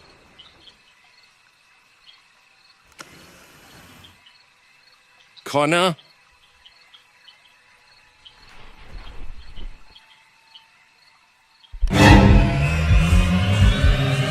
God. Yeah, Connor's dead, but before we get to that gruesome scene, just as the clip started, you see the raptor standing right beside the workers, like literal feet away from them. There's no barrier or fence. Either they are that confident in their own stealth, or straight overconfidence in general, because I'm sure could have watched from a more discreet spot to see what's happening when Muldoon comes in. Once again, this one pushed Connor off to see how Muldoon would react. His mental status plays a big role in how they move forward with their own plans. So after hosing down the container, Muldoon mentions that this is one of the worst scenes he saw in his career, both while in Africa and here. No matter how many people he's seen dead, he can't just get over it. A co-worker pulled Muldoon aside and just said Connor was his best friend before breaking down and leaving the island. And you can't blame him. Some of us personally never formed a personal bond with a co-worker since we just see them as the person you see at work and that's it. But other people do form close friendships with their co-workers. And to go from possibly going to an event or future plans when on break off Nublar to seeing your best friend bulging from a dinosaur's stomach with bits of them in the corner would take a mental toll on most. As for Daisy, well, she sadly passed trying to fit something her stomach couldn't handle. And Daisy, even after all these years, I find this difficult to look at. Baryonyx are piscivores through and through, but seeing one consume a man...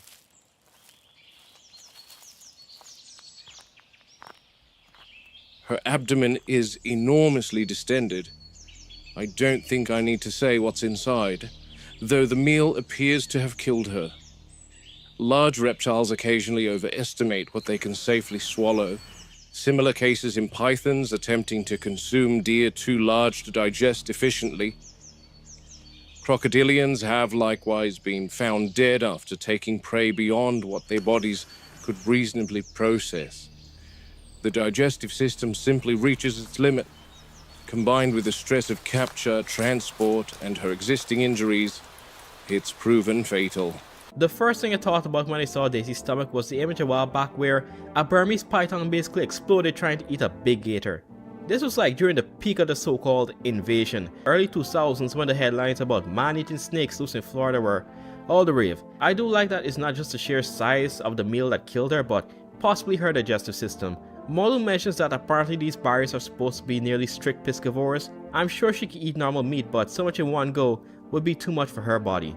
Not to mention that Daisy wasn't fully grown. These baryonyx are all juvenile or just subadult, so she had more size to put on. Only reason this happened in the first place was because she got a concussion and had to be separated while being transported. Muldoon really was upset about the situation, but as he always does, pushes it aside for now and tends to other matters. This time it involves raptors, and they're up to something that even has me stumped. I've been documenting something rather unusual over the past few weeks. Small stone formations. 20 or so sharp stones pressed upright into the soil in rough circles. Some within the raptor enclosure, some outside it. I've photographed every one I've found. So far a total of 5. Measured them, outlined them, marked their locations on a photograph I took from our helicopter over that corner of the enclosure. My first thought was that they were primitive nests. Birds construct nests in countless different ways. Some scrape shallow depressions into the earth. Others carry stones for drainage or support. Penguins steal pebbles from one another constantly during the breeding season. Even crocodilians clear and prepare nesting sites before laying eggs. And since these animals truly are descendants of ancient theropods, then perhaps some instinct has survived. Perhaps they were preparing nest sites, despite InGen's assurances that breeding is not possible. It seemed a reasonable explanation until I began watching more closely. Note that it's extremely difficult to see these so-called nests from surveillance cameras. I've had to rely on eyewitnessing the following findings. There are 3 raptors in this enclosure. I expected one individual to construct the nests, perhaps the big one, or perhaps whichever one happened to be approaching a breeding cycle. Instead, all 3 make them. Not together, not cooperatively. One begins a circle. Sometime later, another adds stones somewhere entirely different. There's no consistency. If this were reproductive behavior, I'd expect one female to claim a site and defend it. Instead, every animal appears equally interested. That was the first crack in my theory. Around 4 episodes back, we saw Robbie viewing the raptors in the pen displaying courtship behavior like the ones on Sornas, so I assumed the raptors were about to change gender with the absence of a male, something injured dinosaurs can do if they wanted to, or at least some. But so far none appear to have turned or are showing as equal interest in the structures as the others. What Muldoon mentions kind of makes sense, with them possibly trying to recreate something evolution had in planned for them millions of years ago, like certain animals like crocs, but these structures don't seem to be made for the purpose of egg laying. Muldoon marks out all the ones he found, including some outside the fence. That rattles his brain because he doesn't know there's a legit whole population outside, but no matter what made them, the big issue Muldoon notices is that these stone structures the raptors make don't appear to be egg friendly, and as time goes on the raptors seem to lose interest or even acknowledge the weird stone nests like things they made are even there, forcing Muldoon to realize that he actually may not know what's happening here. You have a highly intelligent animal recreating something for a purpose you can't figure out, which is frightening. I can't figure it out either. You guys want my honest opinion? I think they're doing this just to mess with Muldoon even more. They know picking up those stone rocks and placing them in a weird pattern does nothing for them, but it's so bizarre that a human would look at that behavior and wonder what could be the purpose. So I really think these things are creating random structures just to confuse our game warden, but let me know your theories down below. Taking a step away from the hell spawn that are the raptors, Muldoon once again focuses on the baryonyx, the remaining 3 at least. Violet and Rose are bonding on the shore since they came from the same batch and are naturally close, while Hyacinth, the biggest of the bunch, was part of Daisy's clutch, where those 2 were the only survivors. Well, now it's just Hyacinth, and she is down in the dumps after being separated from her sister for so long. Her movements really do remind me of a crocodile zoo. They look so still and zoned out in the water, but they're 100% aware of what's going on. As for Hyacinth's mood, I will say that I personally don't believe crocodilians could feel emotions like depression in, well, the sense that we could. But I do think other reptiles, especially smart monitor lizards, can display certain emotions. But you know what this baryonyx is closely related to? That's right, your average bird, and many birds mate for life, with some getting so sad after losing loved ones that they die from loneliness straight up, or just refuse to eat and drink until passing. Eventually she does come out from her deep end of the pool and decides to bask in some sunlight, where like the T-Rex she seems to want her teeth clean. But I can't help but feel sorry for her. I feel sorry for most of the animals on this island. There aren't any parallels currently in captivity that could satisfactorily convey how displaced an animal from a completely different time could possibly feel here today. She knows exactly what the compies are here for, which is good.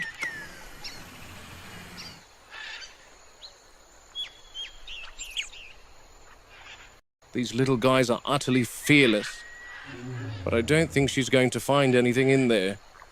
Hyacinth hasn't eaten since she arrived, probably just detecting what's on Hyacinth's breath.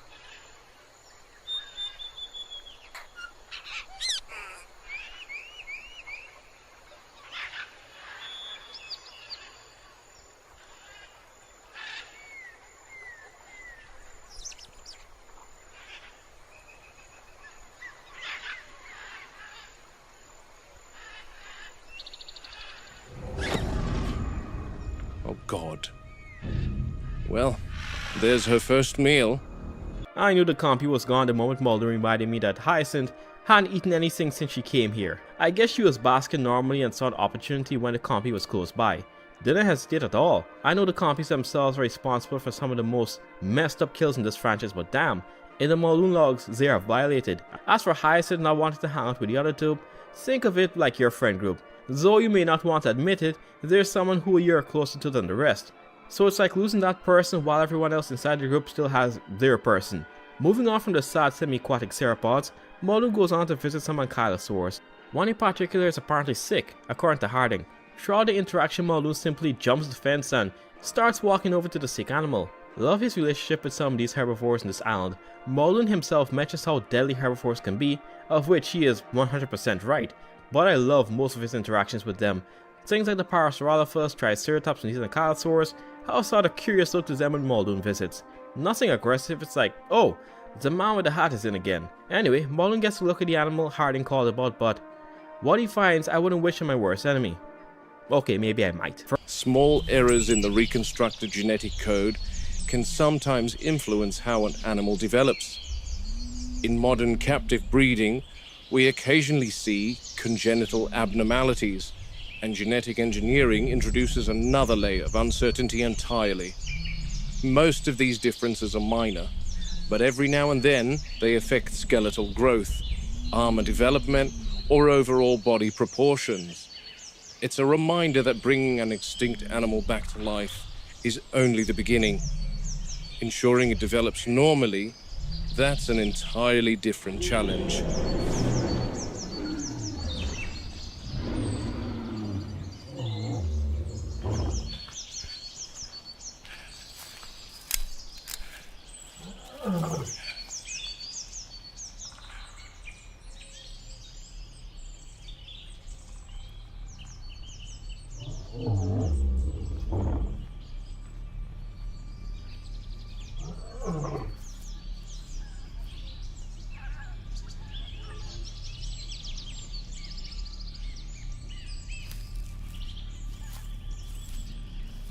Oh no.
God.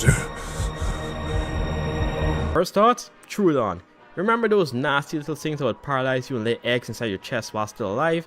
Yeah, Jurassic Park game's Troodon seem to fit the description here, but at the same time, it could be the raptors deciding to use its Anky's chest cavity as some sort of sick nest.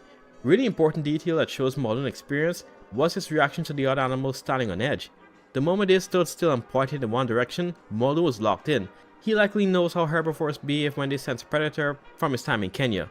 Why he reacted like that now though was strange. Like I assumed the attack happened hours ago, so why react now? More than likely a raptor was tracking Muldoon and was picked up by one of these Anky's mid-graze, forcing the animal to slink back and lead Muldoon to the grisly scene. Would make sense in breaking the poor guy even more. We're starting to see over and over how these raptors will kill people or take part in some gruesome killings just to psych Muldoon out even more. They even held up dead people in front of him to taunt the guy. The eggs in the chest could be that, or this may just be the raptor's new incubation method. Or lastly, it appears that we may have a new villain for season 3. But until then, we just don't know. Amazing work as always by Ali Wada, so make sure to check them out if you haven't already. And as always, let me know your own series down below. Have a good Thursday, I'll see you in season 3.